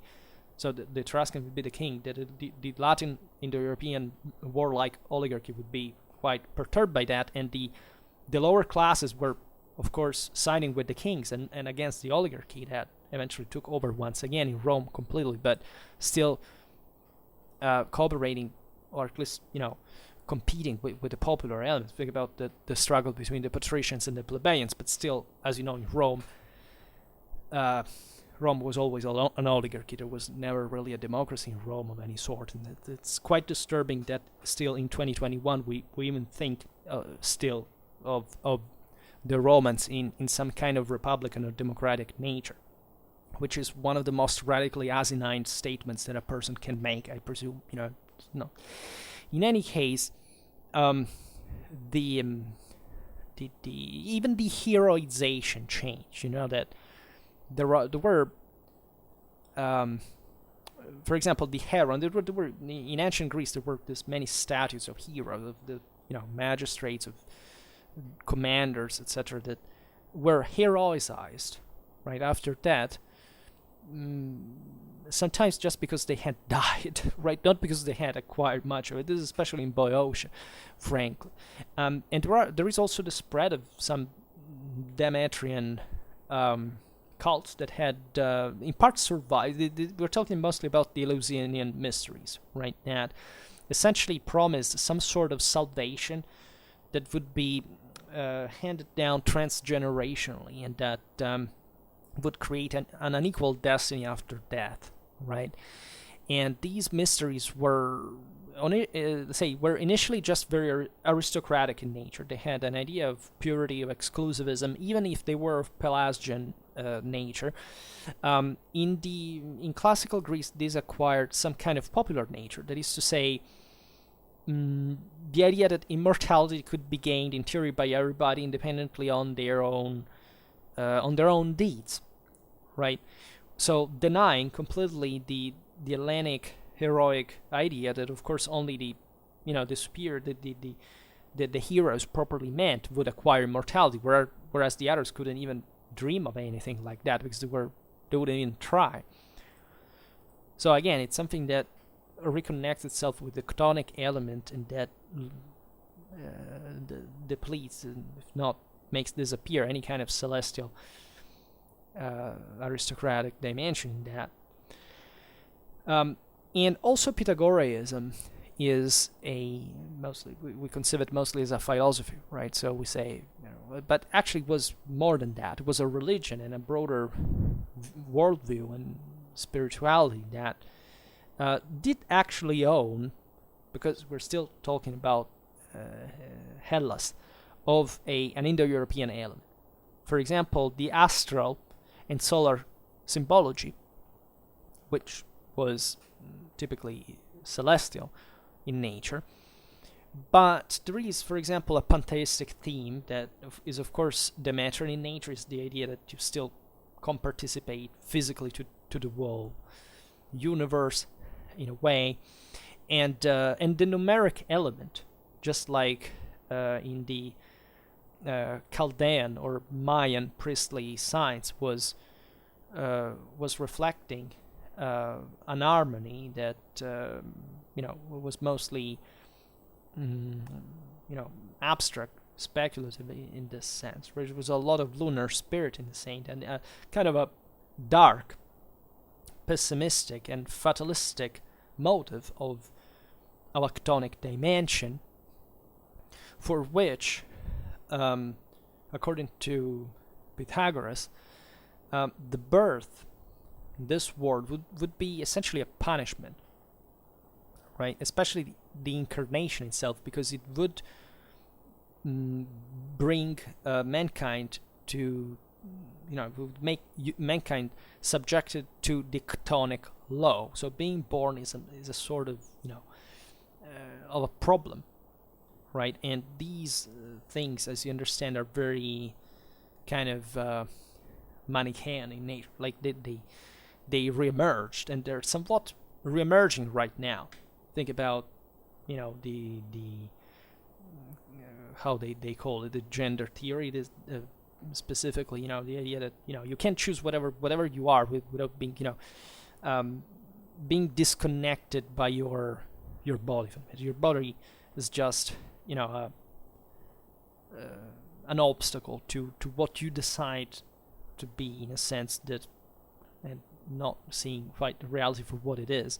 So you're damned to be always subjected to a sort of rebirth that redefines you, and that you would like to escape, in a sense. And so also the idea of you really being trapped by nature, in a way, and that there is there's sure a lot of Demetric elements in Pythagoras, Pythagorean philosophy. For example, the same Pythagoras' house was transformed in a sanctuary to Demeter herself after his death. And there was almost an hysterical a phobia towards blood, right? Which is also, it's not properly of a very warlike society. The cremation of the dead was forbidden, right? So that element of Indo-European tradition was taken away, and there are some feminine elements, right? You can associate this to modern feminism, in a sense. The same Pythagoras would have been indoctrinated by a woman, Themistoclea, right? And he also entrusted some women to teach the doctrine. that because he thought them to be more predisposed to that kind of cult in a sense, and there are some elements in the Pythagorean community that reflects matriarchy in a sense. And so, as we've seen, also the coming back of the tonic ritual burial to the Mother Earth and all these things. So there's this element of virility that gets fundamentally cancelled from the equation, and a sense of oneself being transposed right out of yourself, right, depending on something external that is not you. So the attempt of escaping this cycle of rebirths is somewhat weird, because consider that the ultimate Achaean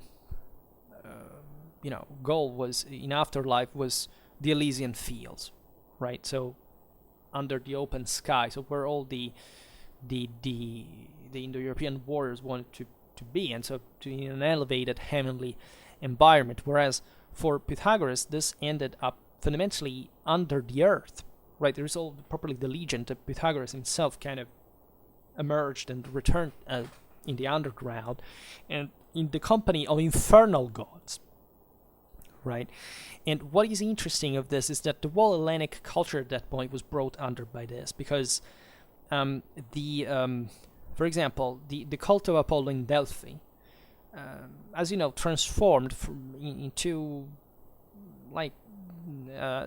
we saw the introduction of a ritual of prophecies, right? That therefore told people what would happen, would essentially responsibilize them. And this was introduced by the ecstasies of the Pythia, right?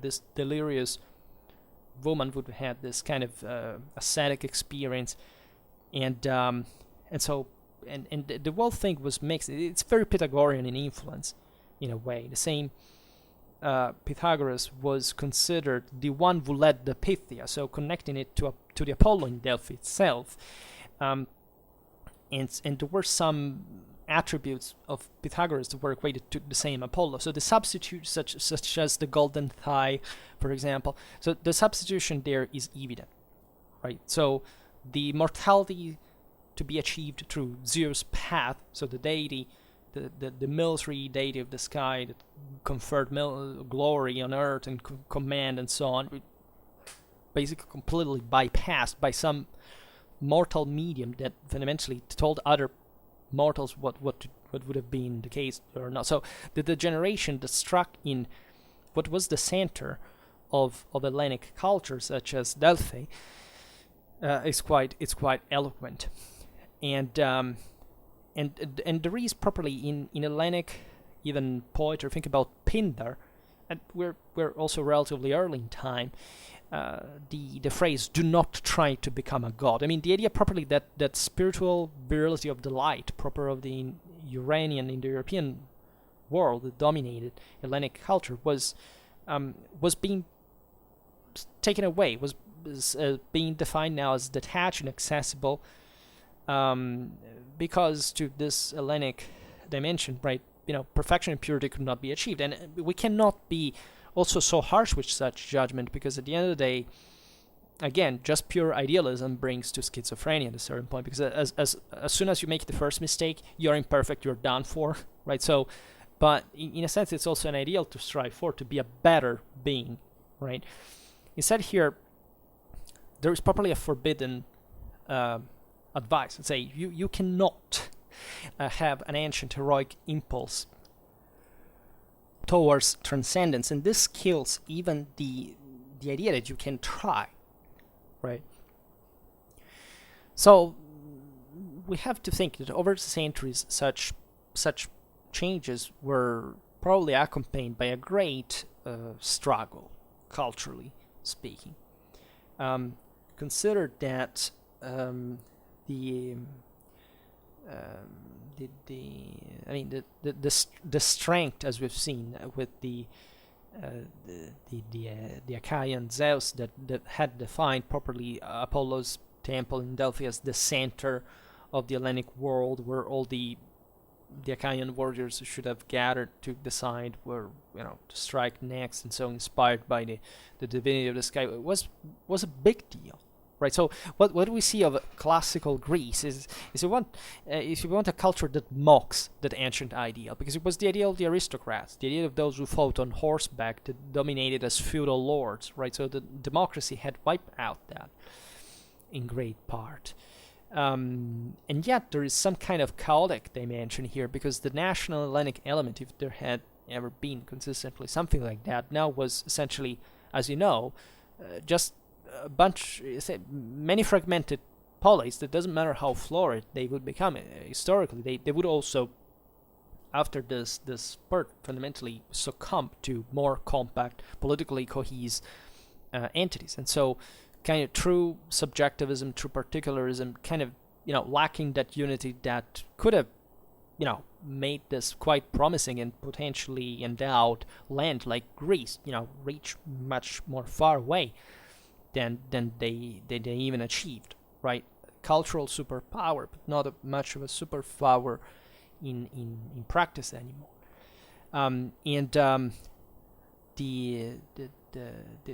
There is an idea of the form of the cosmos that the Hellenic ideals of culture had portrayed, and whereas at this point the Greeks were stressing the indefinite, the limitless, the apeiron, right? So an open space where everything could be fundamental, everything could be put in relative terms, right? And the Pelasgian element returned, right? Even in the Delphian rituals, let's say, the demon python was never eliminated. The great, snake, right, primordial snake that had dwelled in those areas, was never completely crushed by Apollo, because every 8 years, the ritual slaying had to be reenacted in order to prevent that subterranean force to rise once again, right? And actually, in the Diagean Olympic festivity, that kind of all this Pelasgian stratum comes back. And there are so these elements essentially of sensualism, of aestheticism. Think about all the great classical art in Greece. It's all almost, it becomes perfection, yes, but to a sort of ever more naturalistic sense, and not much what the ideal had to be. But also mysticism, nostalgia, mostly pioneered by Orphism. The idea that you can't go back, right? The idea of think about Orpheus and Eurydice, and the idea you can't go back to hell and save, bring back the dead from it. It's something that goes against nature, right? Those who believe that we will all meet in heaven once again do not need to think that, because it's actually a beautiful thing, even to have died as a part of a worthy life, and to have that sign of spirituality, of morality that sustains you in the belief of that elevation. And so also the theme of expiation, the contemplative view of nature, that just people sitting there starting to speculate on things that could not quite be even proven or enacted. As we will see also philosophically, this had an important impact, and there was also backlash at some point. And also democracy, and so anti-aristocratic instances, and so probably the spread of another worldview that didn't consider those older values much of anymore. There is a great chapter here that we have to summarize briefly, because it's really very complicated. It is the one of Alexander, because as you know, the Macedons were, the Greeks. I mean, sometimes the Athenians, the Spartans, wouldn't consider as Greek, or at least would consider border limit just even the Boeotians, right? As properly as they were so posh in a sense, and exclusivistic in their own idea of what constituted this Hellenic nature, ideally, right? That's so. So the Macedons were, heavily, Hellenized for sure by Thracian, partly also Illyrian people that was it was much more warlike. It was essentially a feudal aristocracy, right? In fact, it was much more warlike. It was probably the most equestrian of the sedentary Europeans at that point. So they were the new force that managed, as you know, to take over world Greece and to create a military model that had nothing to do with democracy. They were just essentially the proletarians brought violently under the extremely harsh aristocratic discipline that the monarchy could bring, and creating the phalanx, a model that surpassed the Macedonian pikeman phalanx, that surpassed the Hellenic one in spite of the Iphicratean reforms, something like that.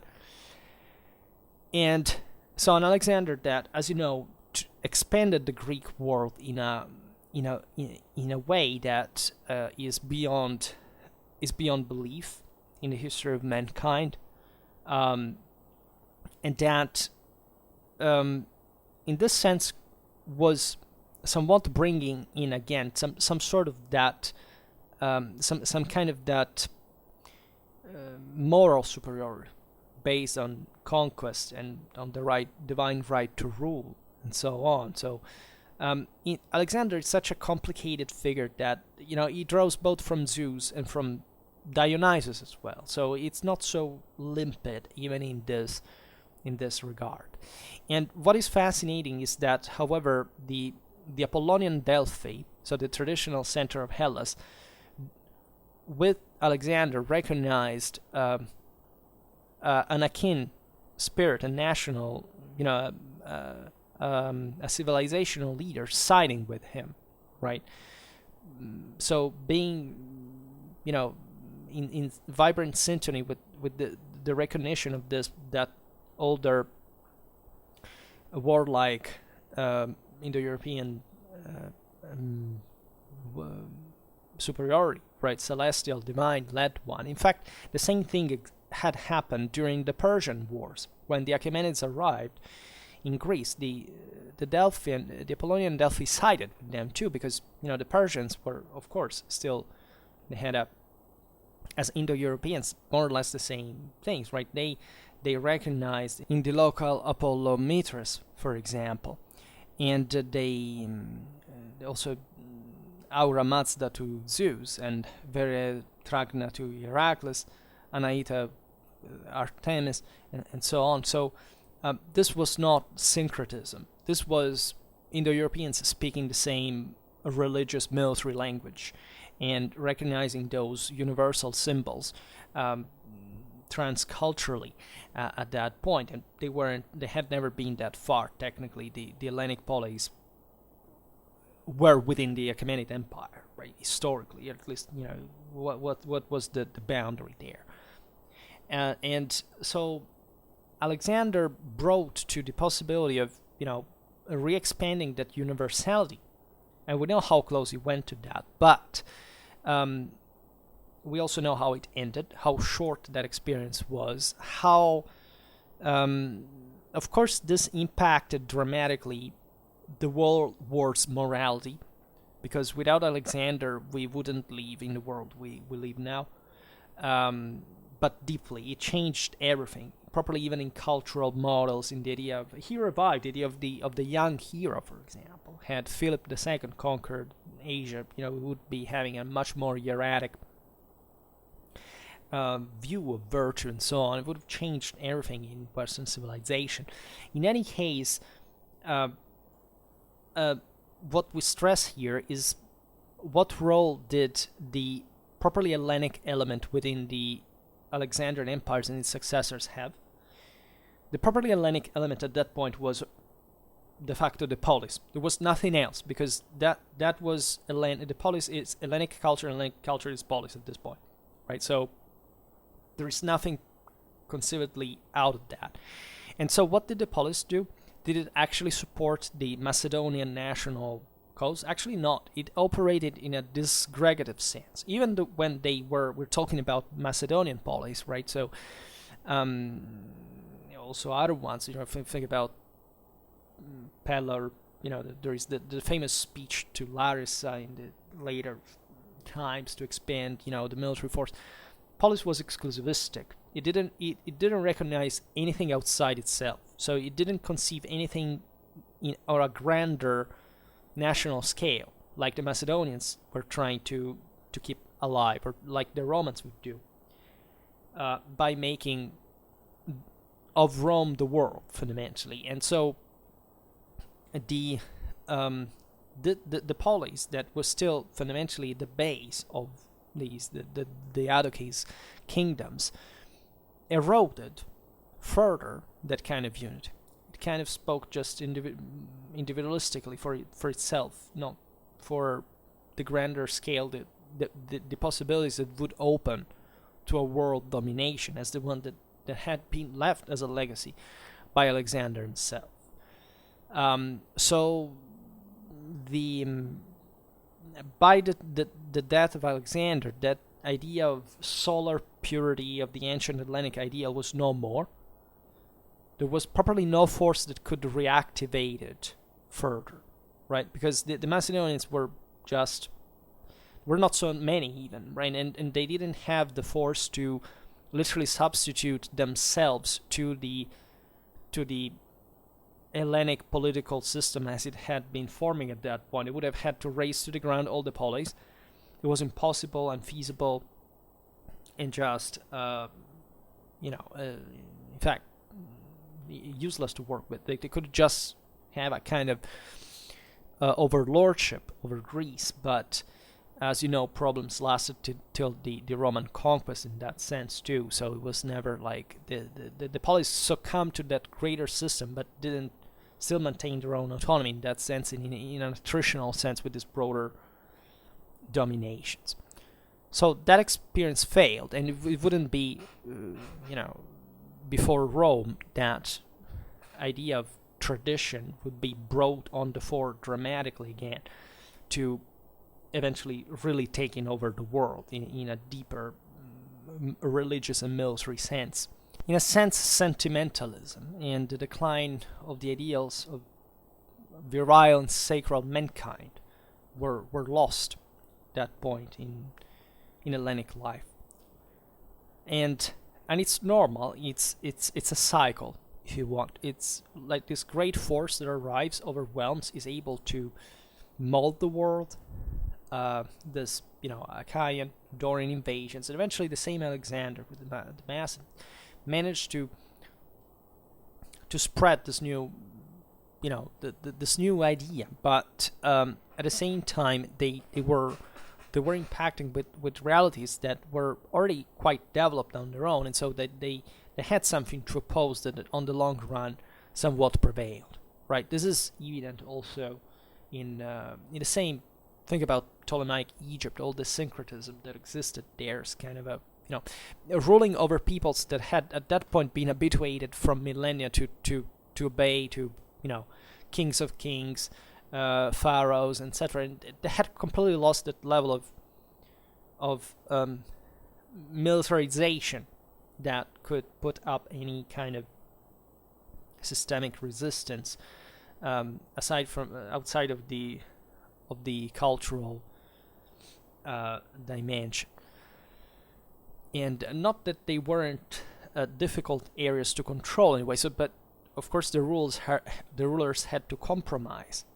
But at the same time, they weren't able from these bases to create again forces that could take over more. So maybe the one that went closest to this was there were some reactivations. Surely the Seleucids did in part. The same Antigonids were able at some point, but it was not anymore a force capable of changing at the root that kind of mentality, because as we have seen between the 7th to 6th century BC, it's very archaic time. It's a very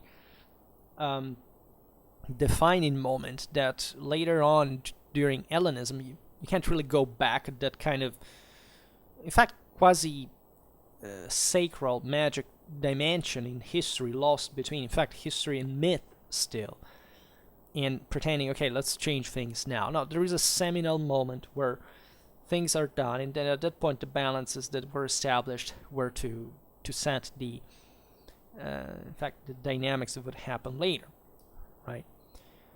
And it's important to stress this idea as an explanation of the decline of such entities. And the reason why it's not popular today to talk about this is because we have tried to explain history in a merely physical sense, right? The idea that it's all material. There are some socio-economical dynamics that bring things to happen. There is no such thing like, humans conceiving themselves in a way and making something in order to achieve, right, something, to fulfill their ambitions and to be up to some time. No, it's just, it's just something mechanic that we have to explain with some vague, speculative thinking, right? So, there is the figure of the philosopher, or one of the physicists, even, that at this point in the classical world, somewhat substituted the authority, right? It began to, through either this speculative dimension or the merely material one, began to let's say, to explain the world and to try to make sense of it. And of course, there is a lot of modernity that we owe in that sense to the Greeks specifically, as our thinking as Westerners is fundamentally, our rationale is Greek in character. And yet there is, in this sense also, as moderns, what we have inherited as a paradigm shift from the conception of mankind from the one of being into the one of existence, right? It's as if, in the past, because this is how the primitive peoples believed, is that everything was a being on its own, right? Was something that was was made the way it was done because of a divine will that had wanted that, let's say, that being to be that way, or at least that would bring the being to act like itself, right? This is important because also in the dispute between Catholics and Protestants, there is this idea where it's free will laying, right? And the idea is properly that, yes, God is omnipowerful, but it's still up to the individual to fulfill God's will, which to some seems kind of schizophrenic or oxymoric, but it's really not, because again, it's a will of power that the being exercises as a being, right? Instead, the vision that kind of occurs here is the idea of an existence, the idea that it's very relatable because it's fundamentally how we see ourselves today. When you wake up in the morning, you don't think you're a being. You don't think of yourself as a hero. You don't think to belong to a dimension that you're effectively transforming in time and space through your sacred action, devoid of any fear, of any afterthought. Just do it as a you know what to do. You're a strategic mind. You just do the thing. No, you conceive yourself as an existence, right? How many times we say in our existence is what about existence? It's as if existence was something, outside of us that or either that maybe we are within of, and that kind of happens. So our existence is just, we're a shot into nothingness that, will begin and end as a transient thing that we mostly observe from the external passing by in our mind. So it's a passive attitude that brings our consciousness to perceive itself from a third perspective, right? From an external perspective, where your moral barycenter lays outside of yourself, because you're trying to understand the reasons of existence abstractly, not making your life being for what it will have to be, right? In the moment you leave now, you will never be the same. So what you do is universally and absolutely and potentially infinite, right? So how far can you go? And what most people do. And we of course realize that we are limited in this sense, but the ideal, right, of that Indo-European tradition was to throw the heart beyond the obstacle, in a sense, and saying, go for it. And don't even think of it, or at least think of it, but just make it in pure action. Make it in something that tends towards that intense, dramatic, burning force that it's essentially the Clausewitzian concept of absolute war, that the same von Clausewitz says, it's absolute because it just makes for the sake of didactic sake, but of course it says then there is reality, there is a physicality, so you can't quite do that. So it's obvious that in order to be an Achilles, you had to be a psychopath, because if you megalomaniacal psychopath and serial killer, because there was no other way to sublimate yourself into that, reconciling that with physical reality. So that would bring to mental illness. We know, as von Clausewitz knew pretty well, that kind of absolute war is not possible. But von Clausewitz recognizes, and this is deeply important from an anthropological point of view, that in spite of that limitation, still the best way to make war, and therefore to succeed in that environment, is to tend towards the absolute. That is to say, we all know we can't reach it, but the better we can do, as the more we do that. And so this can be quite frustrating in a sense, because the motivation that you need should be kind of approximate to the absolute, and somewhat given the fault of our knowledge towards reality, we may try to think things simpler, and therefore to think to elevate ourselves more than what we can effectively do. But that's also factually the only way to learn and to improve. So if you don't even conceive yourself in that way, and you just sit there and just start from the assumption that you're limited and that you can't surpass your limits, you're essentially wasting your potential, right? So also neuropsychology tells us that it's not much about the person that you are, but it's the person that you could be that actually makes the difference in this world. And so in a sense, Indo-Europeans, they were surely not all, psychopathic serial killers, even though they came close to that by our modern standards. And they did it for some very pragmatic reasons of survival. Surely knew this, but still the tendency was, the hero, was the model, right? Was the legend, was in fact, the demigod. It was something lost in a time. It was essentially something between history and myth, right? But it had to serve as a model, and it's a universally valid one. So if you consider yourself just in an existence suspend somewhere, you essentially transform yourself into a ghost, into an avatar. What are you living for at that point? And believe me, we are in a time which we consider ourselves literally as stumps, right, that live outside of ourselves without any kind of respect towards our potential in our lives, right? Just, how much do we stare to a screen every day compared to all what we could do, especially of the things that we would like the most. That's a huge problem.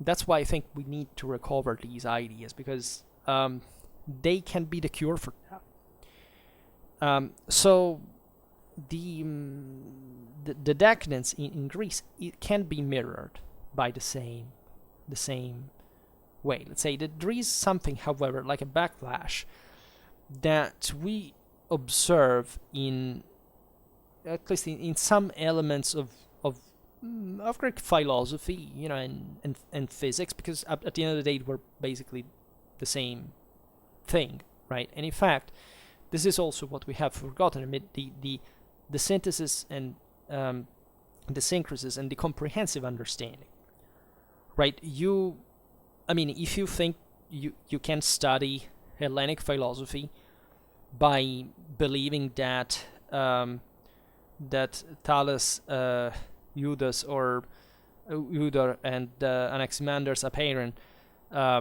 are just real material elements, like you're just an ignorant, right? Those are not quite literally meant water or air. Those are concepts that actually are and deeply rooted actually to the same Indo-European cosmology, and have a deeply metaphysical and moral meaning at the same time. So that was a way to try to make sense of the world on the base of those let's say, of previous notions, right? There is some, even in Epicureanism, in skepticism, there are some forms of spiritual formation or of asceticism or autarky that revealed that kind of original severity as a sort of backlash towards pure speculation and, moral relativism. The same Socrates, right? He, came up with this new hermeneutical principle that was meant to undermine essentially the wicked order that had gone astray at that point into the moral relativism of sophistry, right? In particular, the objective was Socrates was to find some universal, super individual truths in a sense by destroying the subjectivism and the in fact the moral relativism of sophistry. And it was a rebellion against that degeneration as it was perceived, right? By which you can be seduced initially, but then you say, wait a second, there is really not. This happens often in youth, right? That you get very much into those iconoclastic complaint. You're meant to do that because if youth wasn't like that, we would just passively get notions without actually challenging them and testing them, reality. So you have first to learn why, that is right and other things are wrong, and until you don't trick yourself into believing that those things that are wrong are right, you can't quite understand the difference, morally speaking, and that's a very important ethical discriminant. And and still there is a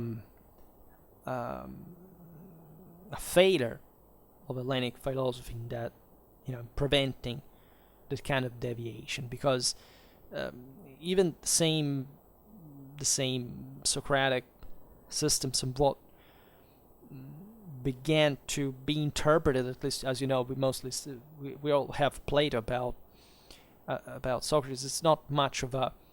It transforms, in fact, into the Platonic system that speaks of an ultimate being that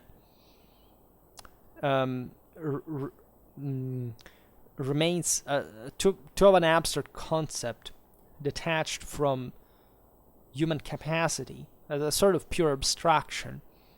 Doesn't provide an answer, doesn't necessarily provide you with with a capacity of acting. If you don't fuel it with some sort of individual responsibility born out of yourself, right, of principle of yourself, not out of the abstraction, out of the pure Platonic. Because reality has a meaning, and so you can't quite abstract yourself from it in order to accomplish a result. And so that you cannot escape reality in order to describe it. You cannot pretend that your mere abstractive, speculative capacities can't compare with the knowledge that derives from active experience in reality itself, right? So it's become quite seductive to pretend that any simplistic explanation is enough, right, to silence, to obtain it, not even making the effort anymore of going out there and seeing if it works in reality. And this is the real problem that we have with science from the last 50 years. Because from the 70s, and not surprisingly, from the re-emergence of this kind of Dionysian feministic tonic, radical subjectivism, of course, this thing has come back dramatically on the fore, and so it's not a surprise either that we have scientifically stagnated like never before, right, in the history of mankind. And even though people are fed with, nonsensical ideas that, just having a more updated, iPhone is somewhat kind of a technological advancement. It properly denies the deepest roots of the superiority of scientific culture and education. And so, because of course the masses are easy to feed in that way, because they are really morally inferior, and there is nothing to do with that, unfortunately. At least there should be to do. We should educate them for real, right? The basic schooling today is not enough anymore. At least, it would be if it were properly enforced as it should be. Instead, we are losing that completely, also in terms of discipline, authority, and so on, right? And so the Achaean and Dorian invaders would have not been happy with that, for that matter. In any case, it is indeed to provoke you that I stress the paradox that what we love the most of Hellenic culture, right, classical Greece, as the mother of arts and of democracy, of philosophy,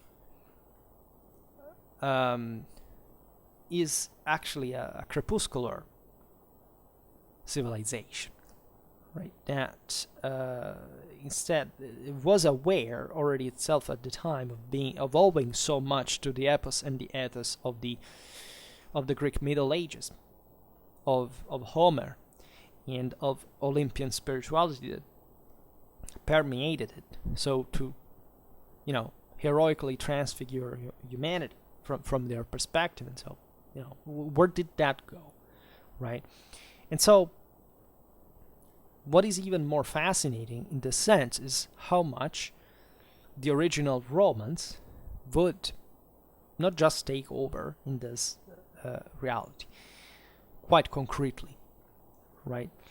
And not just because why did Rome take over, right? We should make a video about that, because there is an article I was reading yesterday. In order to search for a base of evidence to explain you how much popular culture has completely equivocated the reason why the Romans took over, right? Which deeply lay in the roots of their moral superiority, and not much in any other mechanical process that you have been usually fed with, and would be just enough to read in the writings of Cato between the third and the second century BC. It's how much contempt there was for the philosophers and the men of letters in a Roman militaristic perspective, in their religious military background, right? And so, properly, the idea that without experience, without practice, there can't be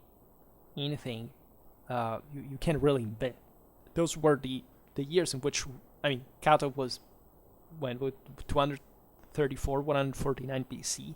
So the moment in which Rome literally took off and took over literally the entire Hellenic world.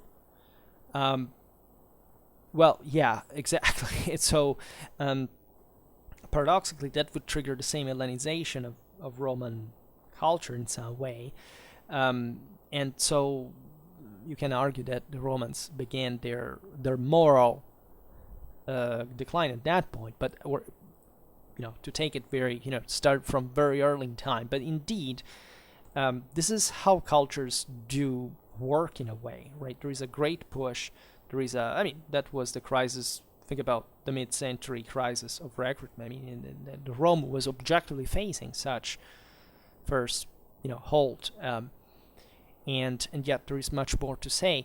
But still, in fact, the conquest of Greece at that point is very relevant, and of course it had come at the end of that. By that point of it had been centuries now that Greece had passed in the background compared to especially Alexander's successors. But let's say still it did fall, right? And we should understand also why the Diadochi were, that after all were, Hellenic children in a way or another, were, or something even more, as Macedons in that more warlike background, weren't able to put up an effective response to Rome, and why they crumbled themselves. And not that, as you know, that they were, weak particularly, or they had anything that could apparently be wrong. But there are certain things that, in fact, we don't suspect because we don't read the moral dimension of it anymore. The moral dimension of history that we have grown completely dishabituated to, right? And this is maybe a moral that we will express at some point later. But in any case, reflect on the necessity of a new moral force to reinvigorate civilization against essentially the fall of it. And the Romans are, as we will talk about them next, are probably the brightest example, because it's not much that they were the original, ultimate, primigenial Indo-European people by the time they took over. So there was something cultural there that they did that brought on the fore that motivation and that superiority in a way that they wouldn't forget for a very, very long time, and that where all the others fundamentally had failed, and nobody historically essentially would be able to replicate anymore, right? So we'll see this at some point, but for today we stop it here. I just hope that you enjoyed this video. If you did, please share it, otherwise leave a like or subscribe to my channel if you're interested in my upcoming content. And for now, I thank you heartily for listening to me. I wish you a nice time and see you next time. Bye.